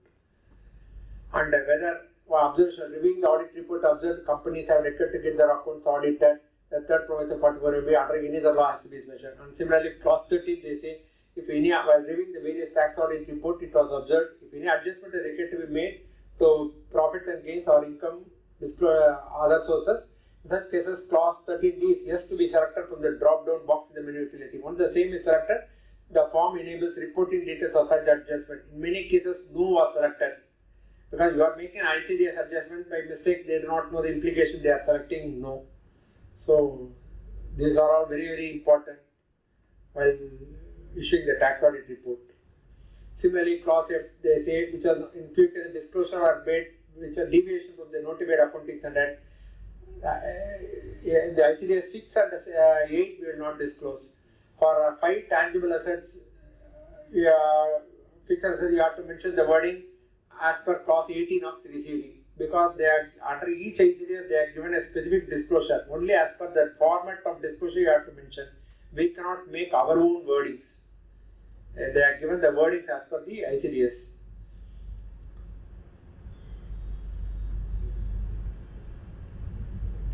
And of course 18, I told you, these are the observations they have made. In many addition, deletion, tax audit were not in line with the figure of addition. A separate calling amount provided for amount of adjustment or account of forex fluctuation, they are not making. Similarly, addition to block asset date of purchase, date put to use are reported the same. It is not practically possible. Similarly, in case of deduction from the block asset, date of sale reported were same in respect of each item under each block, which again practically poses a problem. These are the general observations the institute has observed.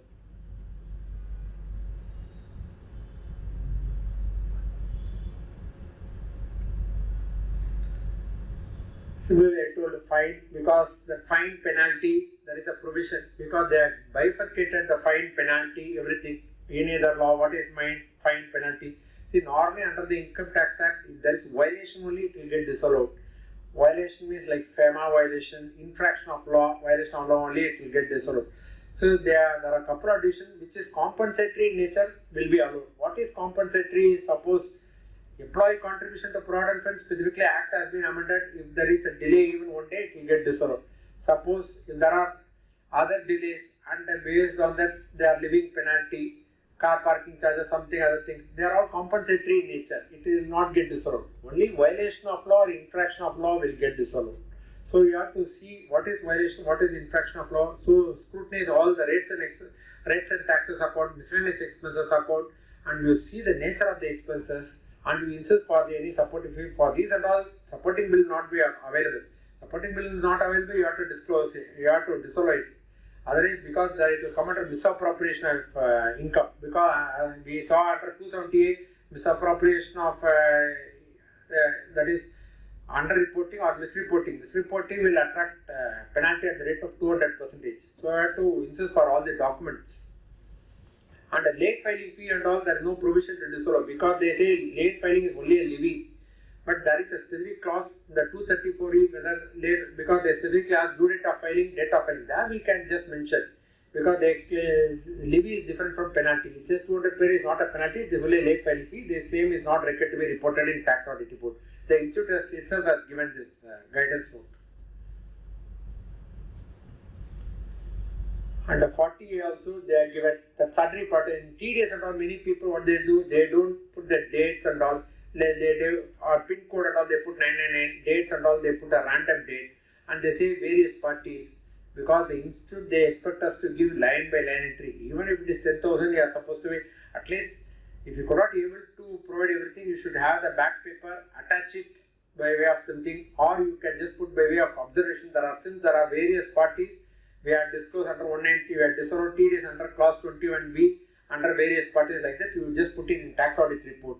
Suppose now party wise we are supposed to disclose in 40A. Number of parties at least you disclose in 3C observation. They say they put a dummy parties, dummy dates, or they are not putting the party wise details. Payee address, PAN number is not available. It's practically not possible. At least you give by way of observations. It's a good practice. And complete address of payee was not reported. These are all the observations by the institute on a survey, on reading various tax audit reports. And 43BH, I told you the MSME has been recently incorporated. Due care has to be taken. We do not know how the litigation will arise.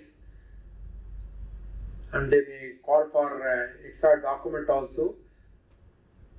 And MSME, I told first you have to ask where the MSME registration also, since we do not know how long we have time, whether they are registered under the MSME Act. That is the basic principle because there is a threshold limit or turnover threshold limit and investment threshold limit, then only they will be categorized as MSME. At least on a random basis, you should ask for the certificate, MSME, the registered certificate. We cannot see all the parties, at least some major parties, you insist for the document registration, you keep it for their document purpose.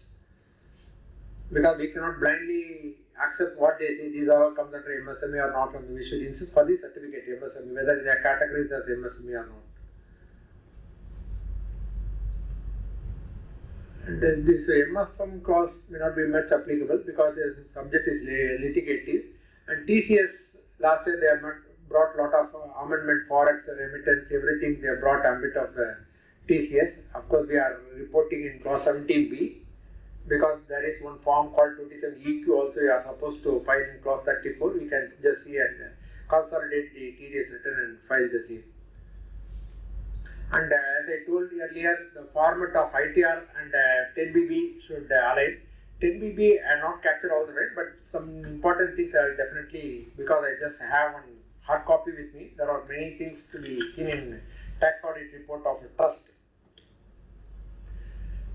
See, 10BB has undergone a lot of changes because they have brought two forms, 10B and 10BB.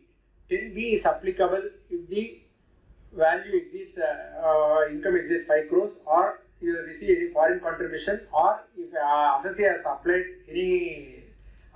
part of income outside India. In that case, 10B is applicable. In other case, form 10BB is applicable. Clause 10BB contains 32 clauses. 10BB contains 32 clauses. I think 10B contains 49 clauses. They ask for the detailed exam. Lot of questions they are asking. See, in the trust, the basic thing I can just before the trust first what you will do, you will file form, whatever donation. First you should, before starting the trust audit, you should see the trust deed, what purpose the trust is created. Because the trust may have charitable activity, education or medical. You should read the trust deed of the particular trust. Then you will be able to understand whether any expenditure is spent, whether the object for which the expenditure is spent has been satisfied. If you do spend the expenditure which is not in line with the object, then it will not be allowable, because it will come under specified valuation.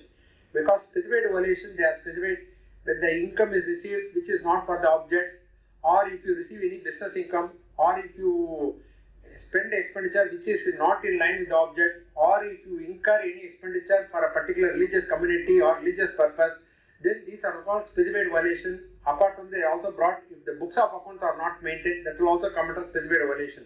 Because last year they have brought one rule 17A, what books has to be maintained for a charitable trust also.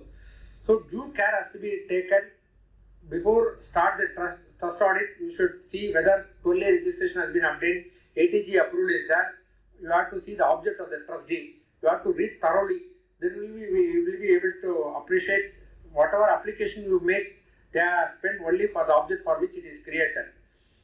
Otherwise, it will become very difficult. Because last year, one more amendment 2 years back, there was one trust giving donation to another trust, only 85% has to be allowed, which should have a same object. Suppose A giving donation to B trust. A is having education institution, B should also have education institution, and B should also be a charitable in nature. They should have 12A registration and 12A registration. Because suppose A gives donation to B, normally when I give donation to you, I will not insist whether you have got 12A registration, and I will not ask for the trust deed. No trust will give, but you should insist for that.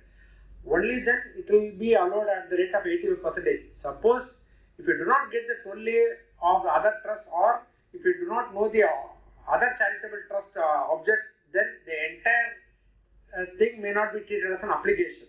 That is very, very important.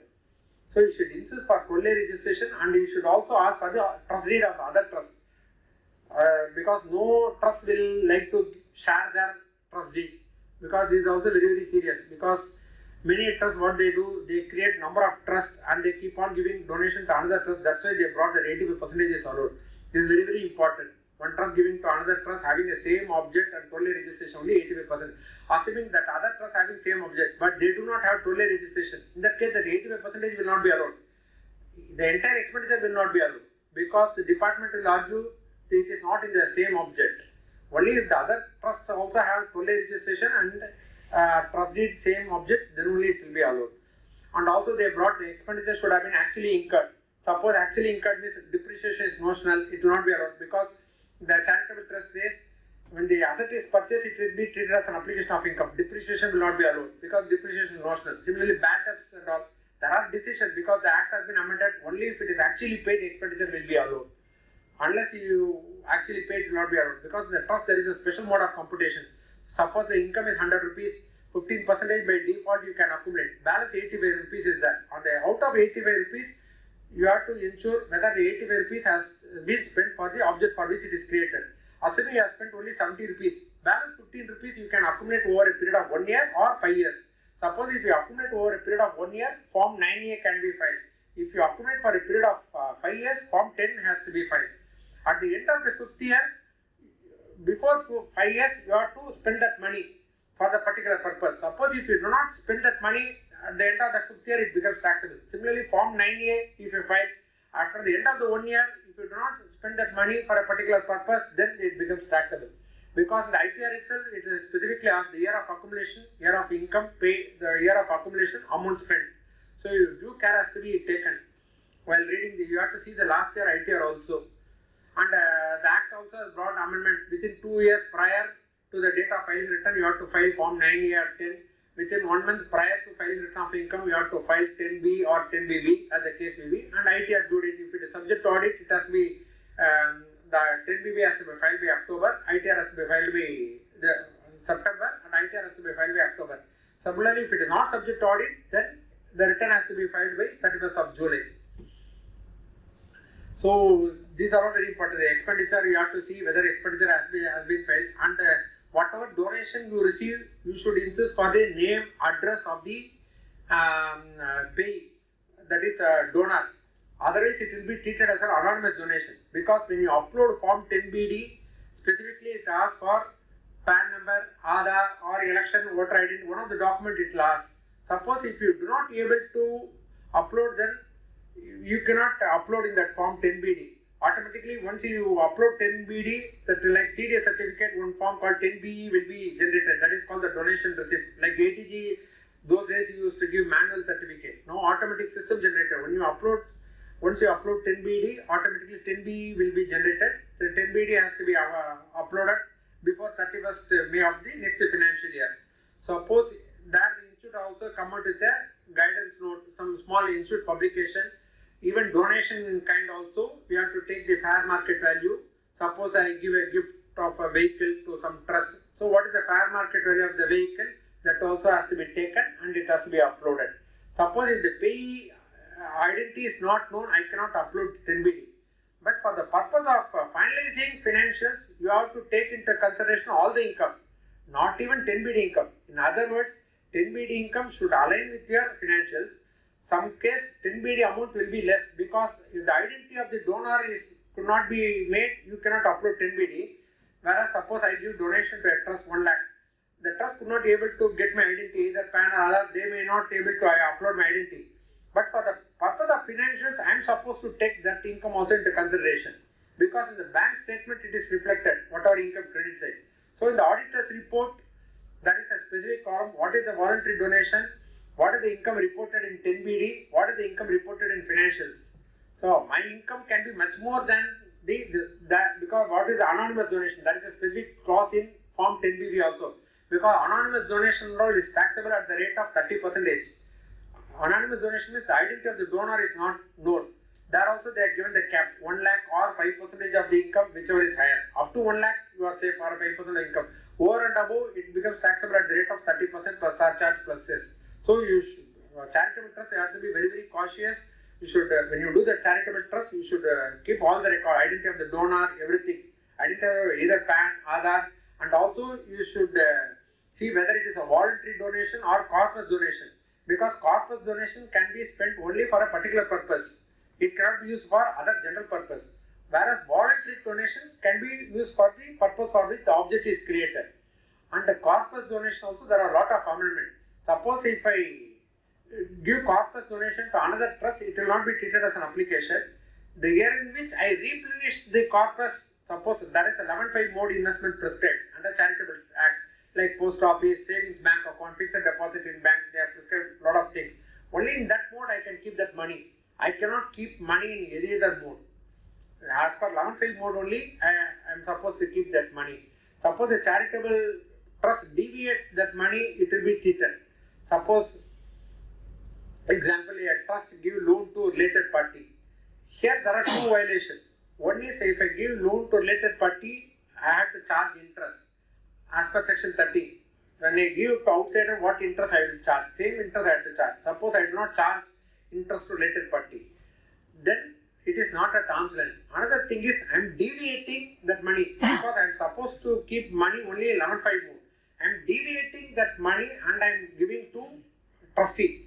So it is not kept in 11.5 mode. To that extent of deviation, it says it becomes taxable, 30%. Earlier, 2 years back, there was an amendment which says the entire, it will treat it as a cancellation, registration will be cancelled.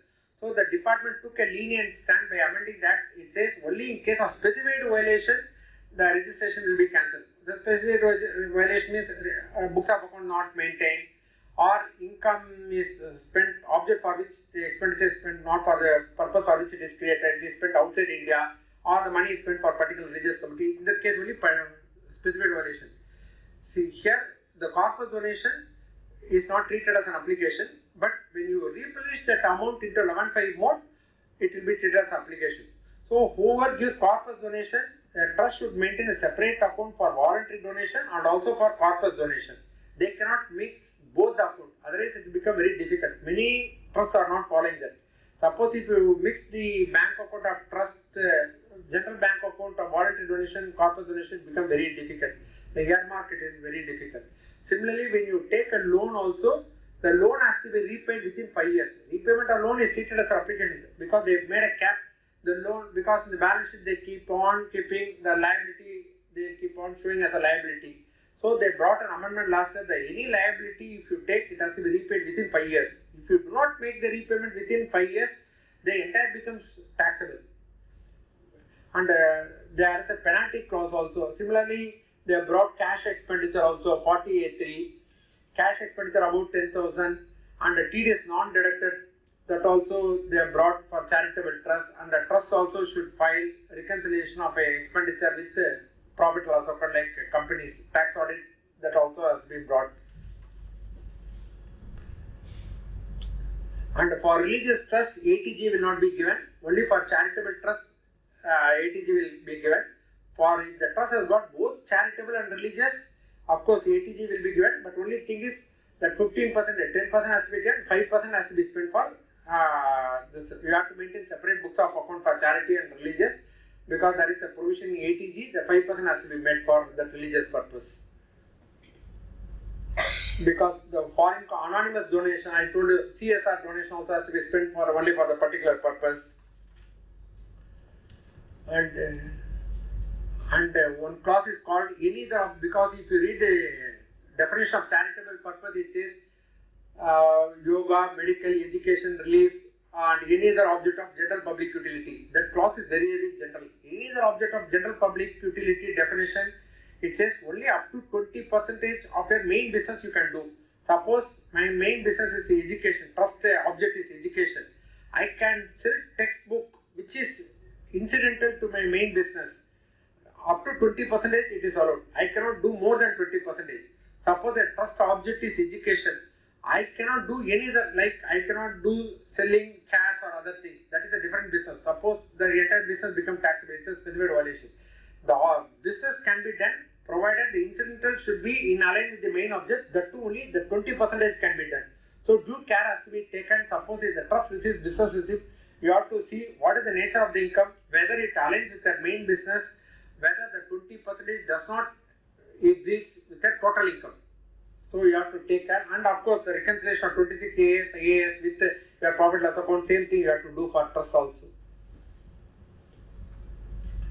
Because you say the business must be incidental to a trust object, separate books of accounts has to be maintained. And Form 10BB, I told you, you have to fill up all the clauses, and specifically they ask for voluntary donation. I just got it. And they specifically ask what is the whether auditor has filed, assessor has filed a 10BD, for sum of total 10BD, donation not reported in 10BD. Specifically they ask what is the voluntary contribution, what is the foreign contribution, what is the voluntary contribution out of the corpus, what is the corpus donation. So you have to give all the breakup, because corpus cannot be spent for the general purpose. Similarly, application also they given whatever application spent in India only will be allowed. When you go for registration itself, the trust deed, if you can see, all the activity will be carried out in India. There will be a specific wording. Suppose if you spend the money outside India, then you have to get the approval of the board. Otherwise, it will be a specified violation. And 40A TDS non-deducted or cash expenditure also, that will not be treated as an application.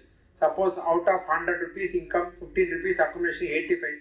TDS is non-deducted means you will deduct that amount. You will not be treated as an application, because they have brought the TDS non-deducted or cash expenditure will not be treated as an application. And repayment of loan has to be done within 5 years, whatever I said earlier. And whatever specified persons also they have brought above 50,000 rupees or more, you have to give. And related party donations, if you give, you should have the list. What is related party has been defined in section 30.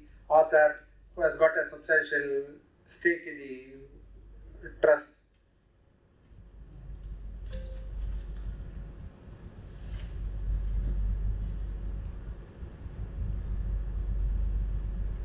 And here also the auditor's objective that GAR, as I told you, the GAR is a general provision, where it is SAR, specific anti-avoidance is a specific provision. Got any doubt with regard to trust or check? Clause 34 you were saying it's total debited to P&L. Huh. But the form doesn't say the total debited to P&L, it says total payments of the specified nature. Clause 30? Clause 34. Yes. The chapter 17B. 17B. What I think is it doesn't limit to the payments which is debited to the P&L. It also includes all the advances made to the. That's a litigation. That will not come, but we are supposed to do, because that, if you see, what are debited to P&L only has been specified, but advance and all that it will also be subject to TDS, also like Sunday creditors for expenses. See, advance for creditors also the TDS will be applicable. That is a grey area. Correct. So what we are doing is, we select that section as another row item, and we disclose the advances paid to the creditors as a separate line item in that same clause, to distinguish what is debited to the P&L and what is given as an advances to creditors and fixed asset expenditure. Is that okay? We can give by way of observation or other things that the clause 17B specifically talks only P&L, debited to P&L, but advance That's what it doesn't specifically say, it is debited to P&L. General practice we can give, because that also, you see, if you read any provision, it says credit to any account, even to suspense account, it is subject to TDS. Credit or payment, whichever is earlier, even if you make entry in any account, even to suspense account, TDS has to be deducted. That is the general rule. But in the 3CD, they are framed in such a way the reconciliation of the amount debited to P&L. We can give by way of note or something. See, even short deducted, there is no specific clause in 3C. Short deduct means instead of 10%, you deduct 2%. There is no. But when you happen to see the tracer side, the short deducted will be captured. So it is the best practice to give by way of note in observation or qualification. See, short deducted may not be fully disallowed, because there are some decisions are there. Proportionate disallowance may be only non-deduction, they will disallow 30%. Short deducted, earlier days, some decisions are favorable to the department also. They may disallow that proportionate thing. So instead of 10%, you deduct only 1%. So you may argue, sir, I had deducted because I am of the view only 1% has to be deducted. It is not revenue fault. It is only litigating. Somehow, if you do not deduct TDS, the entire expenditure will get disallowed. But I deduct 1%. You cannot disallow on a proportionate basis, because there the clause 34 doesn't talk about advance letter, but it is better to give by way of note, because there they say, because what happens if it is subject to scrutiny, then they may call for the auditor's thing also. They may call for the, assuming the amount involved is very, very high. If they happen to find out some 1 crore or 5 crores which is subject to TDS, in that case they may drag on auditor also. That's why they kept an observation qualification auditors. Whatever not fit in 3CD, we can give way of observation or qualification. The thing is, now we have 194Q for the fixed asset expenditure is also getting covered under 194Q, and it amounts to, the amount will be a bigger, higher amount to eliminate those disclosure in the 3CD. Yes, 194Q has to be disclosed. I forgot to tell one thing. Even electricity also you are supposed to mention. Many companies do not show that, because electricity is goods. Because when I happen to see large organization, the bill of electricity exceeds 1 crore or 2 crores, they do not deduct TDS. Because there is a board circular. Earlier 206 1H they used to deduct. Suppose 194Q is an overriding section of 206 1H, 206. Suppose if they deduct TCS, in that case TDS need not be deducted, because there is a board circular. So 194Q has to be taken due care. Of course 194R also has come due care recent last year. So 194R, you have to scrutinize all staff welfare expenses, business promotion expenses, sales promotion expenses, because these are all very, very litigate area, because it's a new section brought in last year. Many companies do not deduct TDS for electricity. I myself found many instances 0.1, because the amount involved is very, very less, 0.1%. That too many companies do not deduct TDS for 194Q. And 194R also you have to see, like trading concern and all, like a car service trading and dealer discount and all, subject to TDS, because under 194R, new section. If they give to employees, then it has to be treated as a perquisite. If they give to outsiders, then 194R will be applicable. They have given a detailed questionnaire. The two sections are very, very important, 194Q and 194R. It has to be, because both come under chapter 17B only, It has to be reported. Yeah, correct. Because In those two cases, it will not be debited to P&L, but still we disclose it. Fair reporting, but it is Will not be disallowed for electricity you are debiting, no? Electricity you are debiting the expenditure. But fixed as an expenditure, I'll not be debiting. But I'll deduct TDS under 194Q if I'm purchasing any assets more than 50 lakhs. Can take a call. Yeah. Because that specifically they ask only expenditure debited to P&L. But 194Q electricity will come because you are debiting expenditure. Even 194R sales promotion, business promotion expenses will come. Similarly, that what you asked is like land and building. If you sell, that is a specific clause only if you sell at the less than the guideline value you are supposed to mention. Suppose the company sells any land, they have got a whether in that case also whether you are supposed to disclose.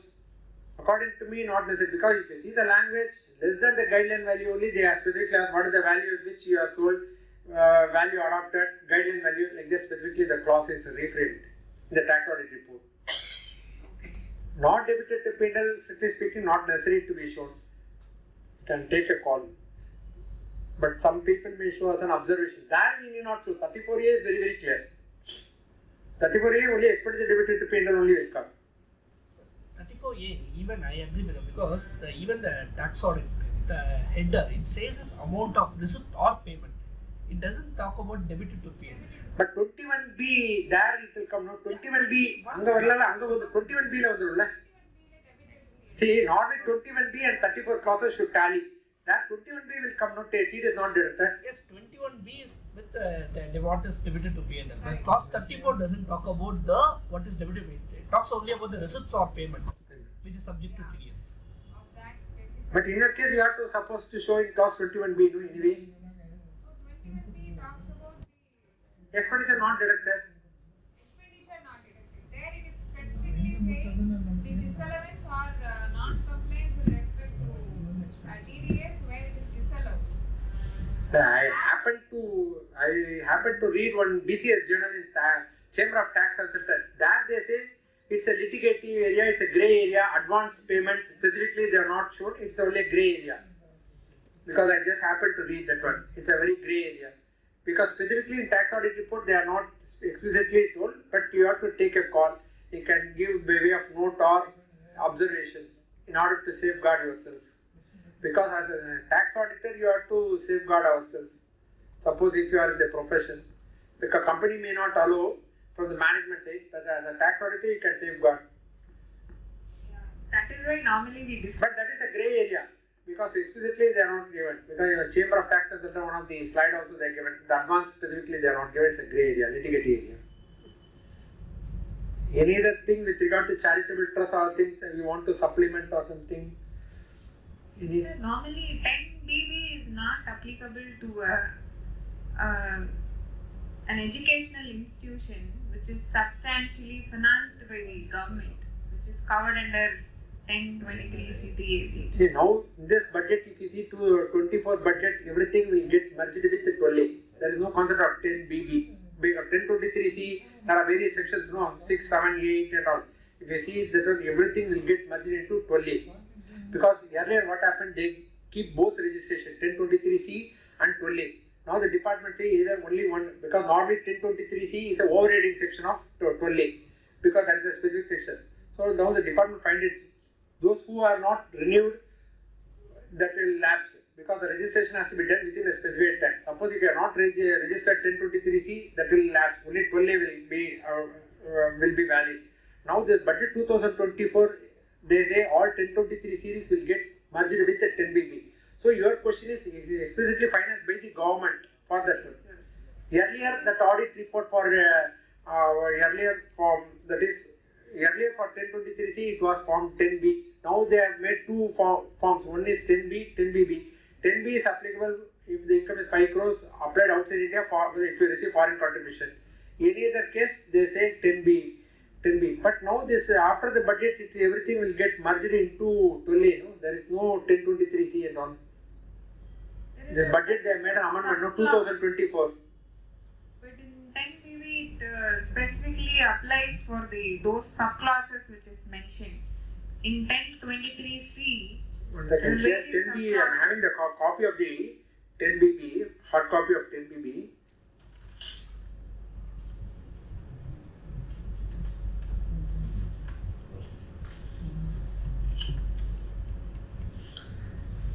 here they say donation. See, one of the clause I'm just reading, donation to any fund or trust or university education mission which comes under clause 4, 5, 6, 6A of clause 23C of section 11 or 12.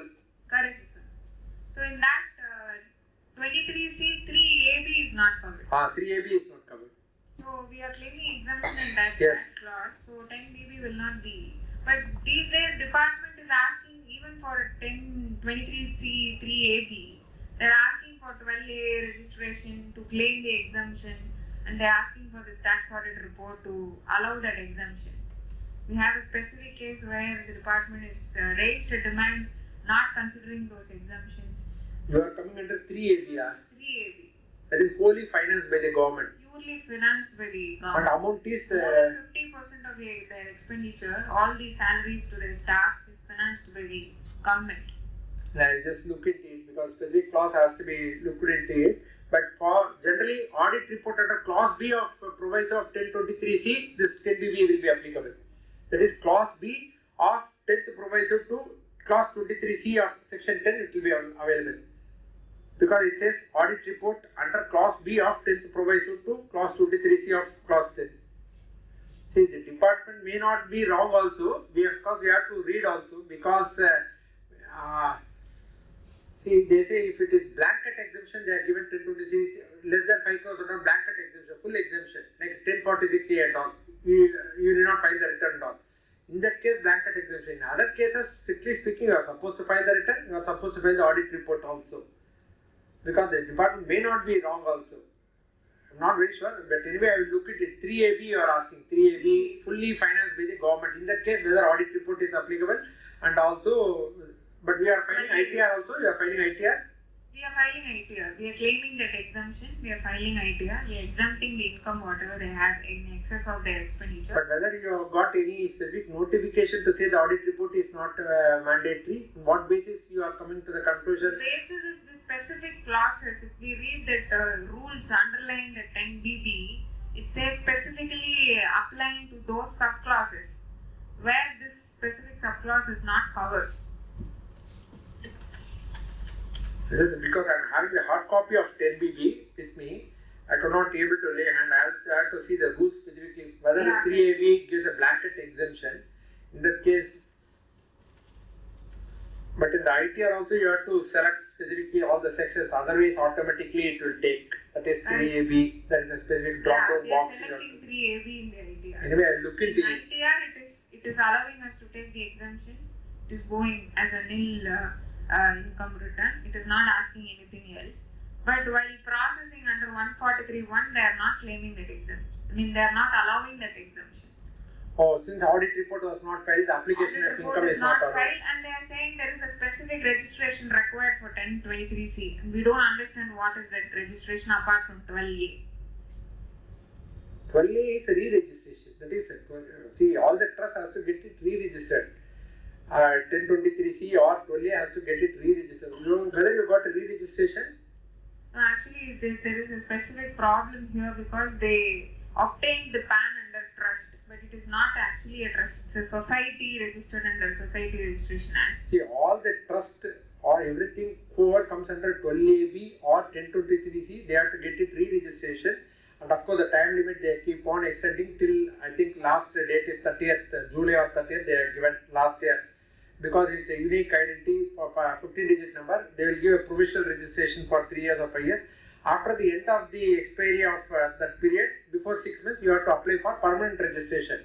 Suppose if you do not get the provisional, because when you apply for 10A, you will get a provisional registration under 10AC, then before the expiry of that particular period, before 6 months earlier, you are supposed to go for permanent registration under 10AB. Suppose if you do not get the permanent provisional registration, the trust loses its status. It is not a trust, it will be treated as a AOP and it will be taxed at the rate of 30% under 115 BBI according to me. All the trust necessarily has to get it re-registered. Whether it is a trust or co-op, suppose if you claim exemption under 12A, suppose if you say, because 12A is a specific section, all section 11 to 13 will come, either 1023C or other things. Suppose if you say it's a trust, claiming exemption under 11, 12, you are coming under 12A, you have to get a registration under 12AB. Otherwise, it will lose its sanctity. Definitely, even 1023C, you have to go for reapproval within the specific time. Otherwise, tax will be applicable. You will have the status of AOP only. Okay. Because I think time limit is over. Only thing is you can go for condemnation of delay before commissioner. Because in this budget 2024, they have brought an amendment because it is very difficult to go for condemnation through online. Many people do mistake while filling the form also. Because you cannot correct it also. So, system automatically rejects it. Again, you are applying fresh, or you have to go for before tribunal only when it is cancelled. So, they are, in order to avoid, they want to give leniency to the assessee. They say the principal commissioner itself has got the power to condone the delay. Because in one of the trusts also, my period validity is AY 24-25. That is till AY 25-26. Before the 6 months, I had to go for re-registration before September. Whereas we applied only in the month of October and we have filed a condemnation before commissioner. Suppose AY 26-27 you have got, that is provisional registration. Before 6 months, you have to go for permanent registration. Otherwise, you have to go for condemnation. Condemnation, you have to give the physical copy, and re-registration, you have to file online form. So, trust, you have to be very, very careful. Is it necessary for a society registered under Society Registration Act? But if you claim 12A, definitely you have to. No, we are not claiming 12A. You don't want to claim is, you are not registered under 12A at all earlier. No. Then it will be automatically, it will come under the AOP only, status only, no? See, only under the Income Tax Act, only you get me section 11 to 13 will come into play. If you do not get the registration under 12AB, then automatically the society registration, society can also be registered. You have to apply for registration. Suppose if you have commenced earlier, means you already lost the status. Because the re-registration period is already lapsed. You have to meet the commissioner only. It's like 160 years old school, sir. Right. You are not at all registered under 12A. Earlier also you are not registered at 12A. No, it is not registered under 12A. Then how can you go for re-registration? You have to apply fresh. You have to create a new trust. Only when you got earlier 12A, you can apply for a new registration. You have not at all got the 12A approval earlier. Then in that case you cannot go for re-registration. They wish to go for a registration. But unfortunately, the PAN obtained earlier is under trust. See, you can do one thing. You can create a new trust having a similar object. Yeah, should have been applied as a society, but they obtained as trust. Yeah. But the foreign trust is 141. Maybe that is why they are rejecting this. You can do one thing. If you genuinely want to create a trust, you can apply for charitable, because within 1 month all the process will get over. You can create a trust deed, and you can apply for registration PAN. Only after the trust deed is registered, PAN can be obtained. After only PAN only you can open the bank account. After opening the bank account only you can go for online registration. All the process will be over within a month. Say I applied for one of the trust, within a month I got the provisional registration. It will take hardly, all the process will take 1 month. The provisional registration CPC we will get within a week. 10 years. Okay, going forward he'll do this, but will it affect the exemptions which is already claimed for the previous years under the status of society? Will it That is the question. Which section you have claimed claimed exemption? 1023C. 1023C means you would have got It says any university educational institution. It doesn't specifically say it has to be a trust. Definitely, you have to see the status. See, 3AB with 5 crores improved, whether they got a 12AB or anything. Suppose if you got earlier 12A, definitely you have to get it re-registered. They don't have anything. Definitely you should get the re-registration. Otherwise, it is not possible. You are saying I have not at all got the re-registration earlier, then how can you apply? You have to create only a fresh, you have to go for a new one. There is no question of renewal. Only in the old thing you have got a registration, you can go for renewal. You have not got the renewal at all earlier, 12A status. Because the status has to be set right, no? First. Okay. Because the time limit and all is very, very important. Any specific doubt with regard to tax audit, supplement, anything? Yes, sir. This residential society welfare is registered under the Society Registration Act. Turnover is more than 10 crores and all. So this tax audit will not be applicable to them because this is not engaged in any business. So, but audit is compulsory for them. So, which under which is any clause where they file return under tax audit? It is not company. You will file 3CB for the purpose of income tax. You will file. See, 3CA only when it is under any other law, Companies Act you will file. 3CB will come, no? For residential for welfare society? For registered society, yeah. Normally registered society which is not registered at all, it will take the status of the AOP only, no? Yeah, AOP. Yeah, so under which clause this audit will be there? And we have to file audit report along with the return? AOP also, see, if you see the tax rate, individual HEF company, AOP will be slab rate will be there, individuals also. Then automatically 3CB only you will get, no? Suppose partnership, 3CB only you will give, no? No partnership, AOP, no? This thing, residential society means all the residents are members. You will say mutually exclusive. Yeah. Because the amount involved is very, very big, no? 9 crores, no? The department may not accept whether the shares are determinate or indeterminate at all, they will see, no?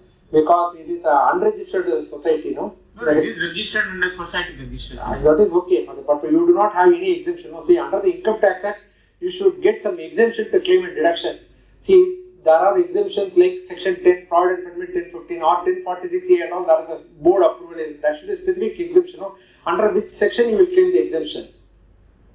Mutuality concept. That may not help you. Like flat owners association, Yeah. That is very risky area. They may not agree because you are saying amount involved is 9 crores or something. They may not agree.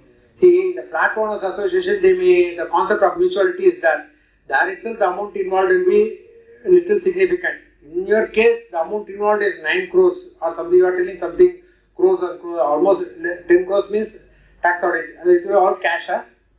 Not cash, it's all banking transactions. Then all banking transactions. No, not all banking transactions, more than. So it will exceed the 5% of the turnover of the it is not more than from a cash. The mutuality concept may not be acceptable by the department.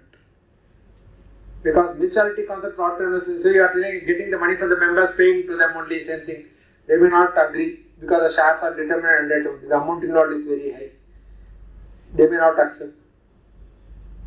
It will come under the status of AOP, so you can file the return by paying the tax at the rate of 30%. Whether they have got any query with regard to tax audit? No, we have not got. You have not filed the return? Filing return, but nothing has happened. Same thing you can do, 30% you can do it. No, not 30%. As usual, on the individual slab. So anyway it will come at 30% only because the amount involved is 90%, maximum marginal rate only it will come. Of course, the base of the slab you will put. Slab is very less only, no? You are saying the amount involved is 30%. So far you have not received any query, no? But return has to be filed. The members of mutuality concept you cannot take the shelter for with regard to this thing. Any audit report is to be filed along with this thing, not required. Audit. I have not seen any UOP filed the audit report so far. Even individuals I have seen, partnership I have seen, companies I have seen. UOP I have not seen. At least so far, I have not seen any audit report. AOP filing an audit report. You see, even for ICDS, it says individual HEF who is subject to audit only. That they are not included in AOP. That ICDS also it is applicable who follows mercantile system of accounting. It is applicable to company. It is applicable to individual and HEF who is subject to tax audit. That they are not included in the AOP. So from there we can take an inference the AOP may not be because ICDS is mandatory as per 145(2). So we can take a clue from ICDS. In that case, the tax audit may not be applicable for this AOP also. Because that ICDS they are not included in the AOP. Individual HEF they are included. Who is subject to audit? No, filed without audit report also, then they are accepting. That is you will file 3CB.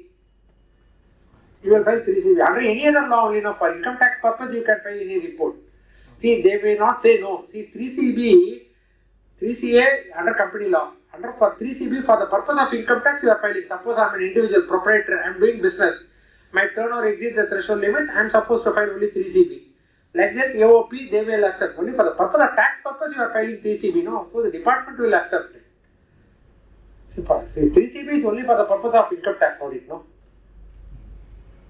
So there is no other. Department will be very happy.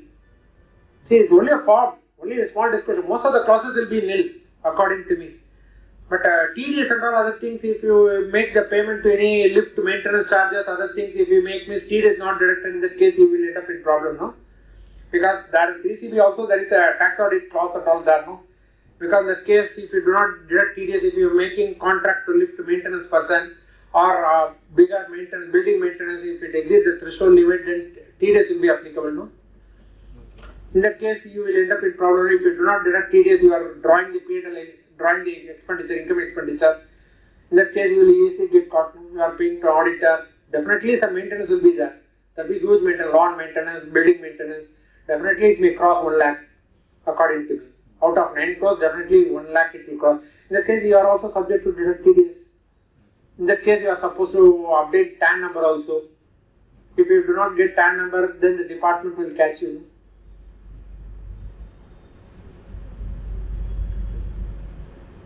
So better to file the IT return, not to file the 3CB. That is my advice.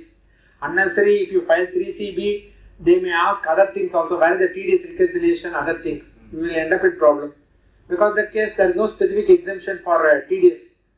Even charitable trust has to deduct TDS. Very well, AOP, there is no exemption for TDS, no? Even if it exceeds the threshold limit, you are supposed to deduct TDS. So you will easily end up in problem if you do not deduct TDS.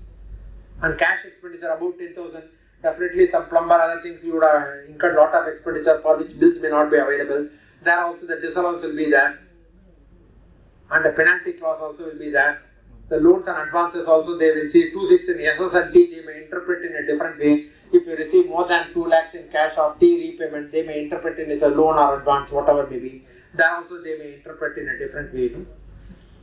So because amount equal to loan or deposit received will be taxable, penalty, loan repaid will become taxable, not penalty provision. So once you file 3CB, you will end up in other problems. You will end up in 3CA, GST reconciliation, cash expenditure, loan advances, all the problems may crop up.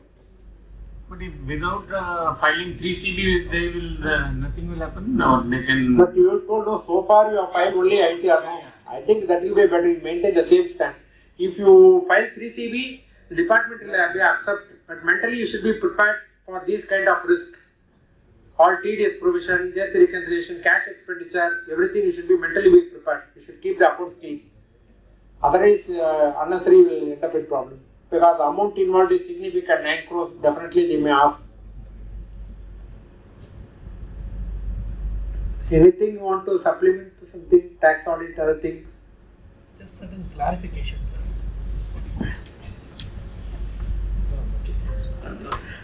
First thing on the 43B, sir.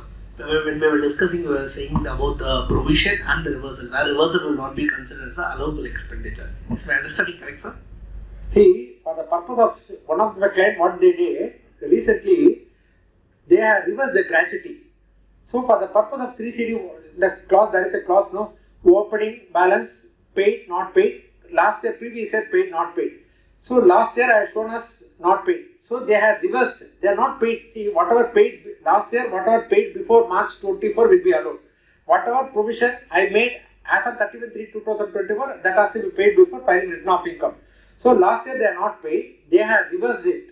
So in the 3CD, for the purpose of disclosure, I have shown as a paid and I have given by way of observation. This gratuity amount has been shown under the column paid, but the same has been reversed. But for the purpose of ITR, it may not be allowed. Because for the purpose of ITR, only when it is actually paid, it will be allowed.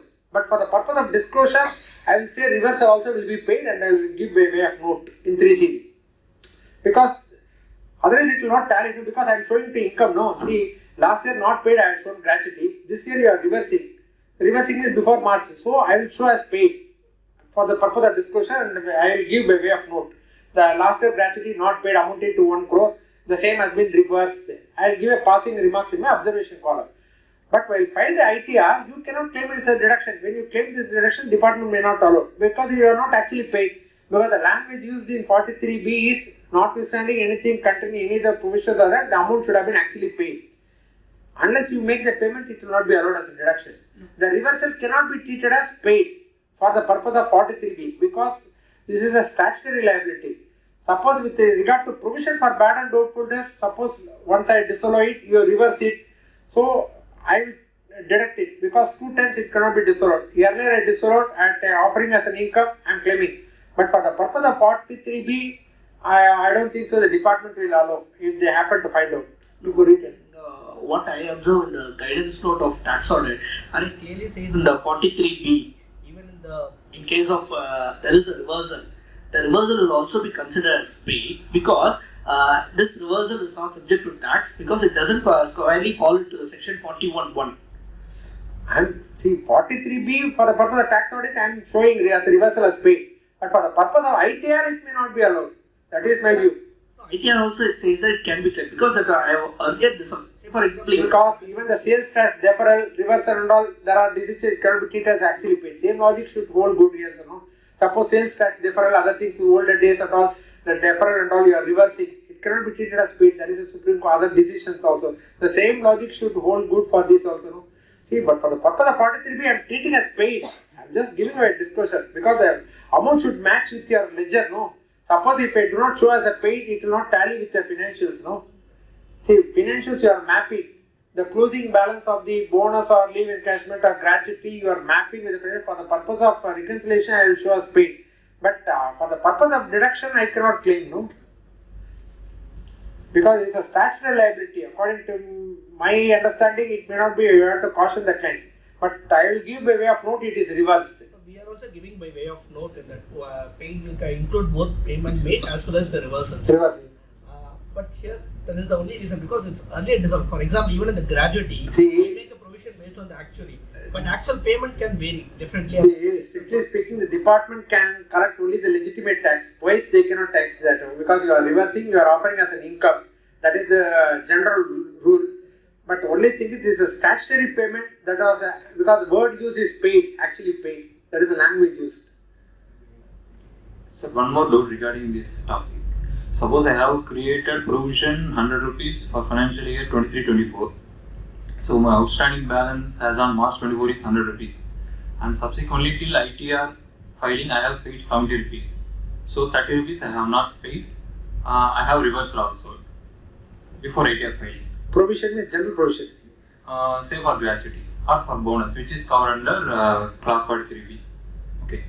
So in my form 3CD I will show only 70 as subsequently paid and not paid 30. Correct? In my ITR also I will show only 70 as paid and I will claim allowance for 70 only. But in subsequent in the financial year 24-25 when I am filing ITR, I will claim 30 as a deduction, right? Yeah, out of 70 only you are paying, no? Out of I am talking about next financial year 24-25. When I am filing ITR for financial year 24-25, whatever reversal I have made till last year, I can claim as allowance fee. Why? Because I have disallowed in 23-24. Can take because it cannot be offered twice. There is a general law. This is a statutory payment. You can argue, you cannot tax it twice. Why? Because reversal I have credited. But there are some decisions also which says in the guidance note, unless it is actually paid, it cannot be treated. There are some decisions unfavorable to the assessees also. No, because this bonus and gratuity. With regard to gratuity, I am telling. Because I told you, the gratuity itself, I told you, you have to get the approval of the Commissioner of Income Tax. One company didn't get the approval of the Commissioner of Income Tax, but they have paid the amount before filing return of income. So their argument is, so even though I didn't get the approval, the guidance note also, if you see, they have to get the approval of the Commissioner of Income Tax. I didn't get the approval, but I actually paid before filing return of income. So you cannot tax me, you have to pay. But the same case I lost in tribunal, they say, no, there is a specific section called section 3614, read 47. Once the specific section is available, you are supposed to get the approval. Since you have not got the approval, as and when they are not dismissed my case, they pass their order, as and when the approval is, as and when the amount is paid, you can claim it as a deduction. Like that the order is passed. There is a blanket order they have passed. because they have quoted everything, 43B, my argument for section 3614, everything. And since the approval is not obtained, as and when the payment is made, the assessee can claim deduction. Like that, they have given the order. And one more thing regarding the approval. Say for example, a company is having a graduate trust, and it has also applied to the commissioner for the approval for the graduate trust account. But it's been 1 year that we have not received any approval.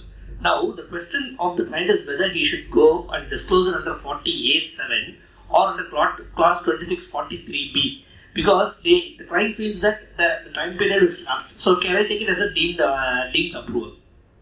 I'm there. You cannot take it.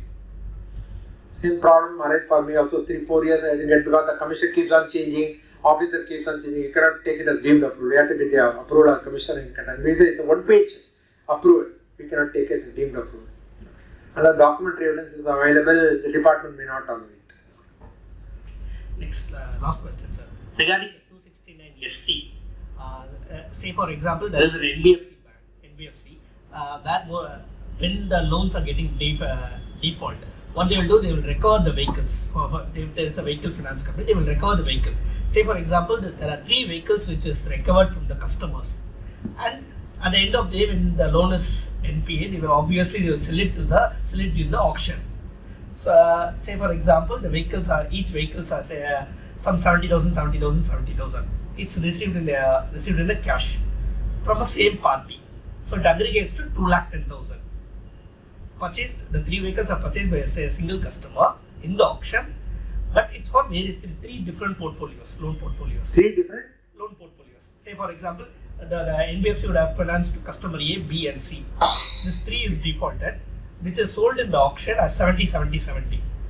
Now, whether I should disclose this receipt under 269 ST or not? Because here only single party. See, he says the FAQ says single party or aggregate or a single transaction they are given. Single transaction. See, it is not a single party, 3 different parties, but single transaction you will be hit, no? Because single transaction exceeds 2 lakhs, no? Here the client has a different view. Yes, it is an auction, but that auction amount is paid to the customer, and the customer in turn settle it to the NBFC. So they say it's 3 different transactions. Automatically, whose bank account it has come? NBFC bank account only it has come, no? They have deposited cash to the, directly the customer has paid cash to the NBFC company. If you see the bank statement, the credit will be, narration will be cash, same thing, no? You will be hit, no? Because it is, even though 3 different parties, it's a single transaction, no? Because if you see the bank statement, automatically, see one of the client also what happened, if you see the resort also, they are supposed to pay the annual membership fee. So what happened, the customer directly knows the bank account of the company and he has deposited that amount. So the company, that SFT compliance and all, they got caught because they deposited some 5 lakhs or something, they are deposited. Ignore, because they know the amount has to be paid. You don't have any chance complaints.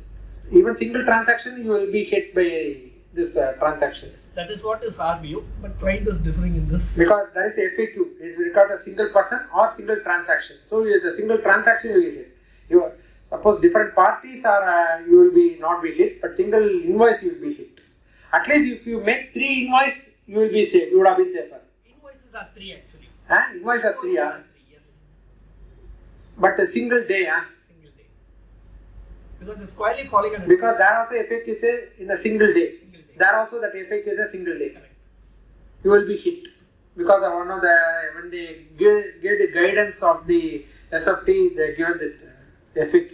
You will be hit. Because long back I studied ST and all when it was introduced.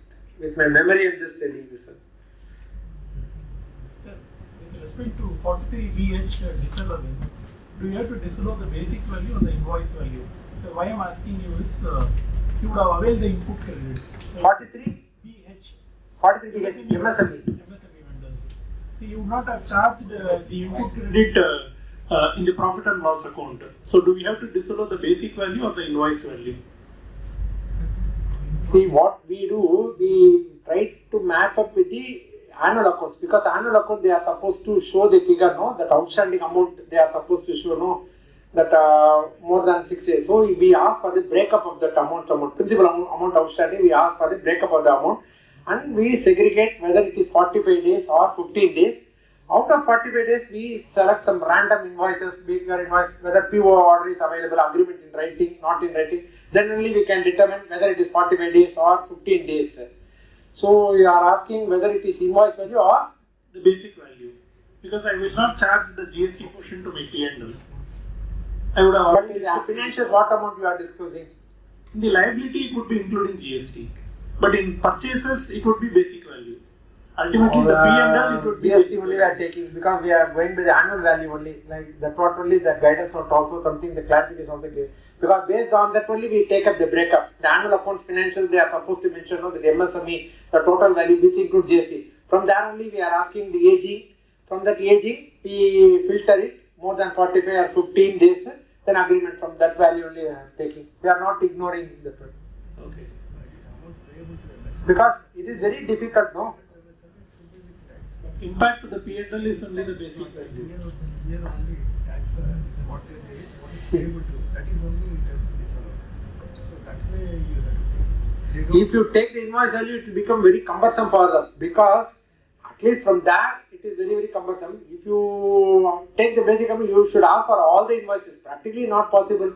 It is very, very cumbersome. Even the client may not be ready to give one invoice. Suppose if there are 1,000 parties, means how we can verify all the 1,000 invoices? Practically not possible. We take the value. Invoice value. Thank you. No, this is practically not possible. It is a time cumbersome process. Time will be unnecessarily wasted. Okay, I think specific amendment and whatever I just told, 26 years match with your financials, you just ensure. That is very important. And GST turnover also you ensure. We match it with the financials, otherwise you keep the reconciliation. Suppose GST turnover shows for 1 crore, 5 crores, you report here 3 crores means the 2 crores you keep the reconciliation, otherwise unnecessary you will end up in problem. And clause 23C whatever we discussed, and the ICDS you have to take care. And the subsidiary payment and all you have to take at arm's length. And the deductions and all, you keep all the documents like the ATIA, IAB, whatever things you make. Otherwise, there is every possibility the scrutiny risk will come. And best practice is you outsource to a professional, because the laws are very frequent, very complex. There is a frequent amendment, strict enforcement, time saving and expertise and accuracy. You can outsource these services to a professional way forward. And what are the benefit means you can focus, you can have a peace of mind. It's a permanent solution, and you have technology also, automation. Automation will help you. So SAP, other things will give you accurate record, and of course artificial intelligence is coming. We do not know how far these are all going to come. And data analysis, the auditor also should keep the tools ready, like Winman, other things for software, because it will pop up if there is any discrepancy. It will not allow you to file the return 3CD, it will pop up. And blockchain document like that. And way forward time, keep accurate record, understand your return, stay organized, hire a professional, respond to IRS notice, be honest, do a tax audit, learn from your mistake, request for a professional expertise. Any specific queries or the things, will be happy in tax audit and BBA, anything. And TDS payable ledger and paid ledger you can see, because many organizations we also insist for payable ledger and paid ledger. It will be easy. Whatever March 31st to 2024 you are doing on payable ledger and paid ledger, you see the subsequent payments. If it is not paid, it will get dissolved. That is also a way of finding out. Because large organization, you cannot verify all the expenditure. Practically not at all possible, considering the time factor. You can insist for a payable ledger, paid ledger.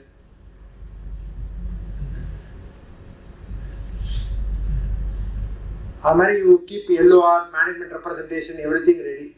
For a safer side, and put auditor's responsibility, management responsibility, everything you document it.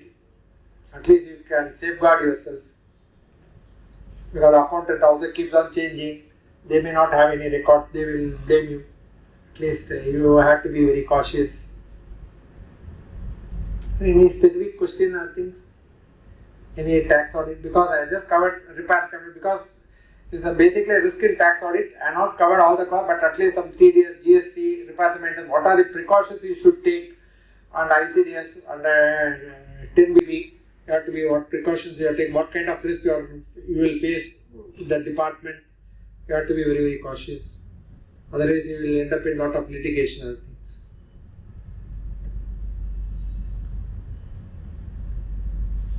I think I will just wind up. Any doubts or specific doubt?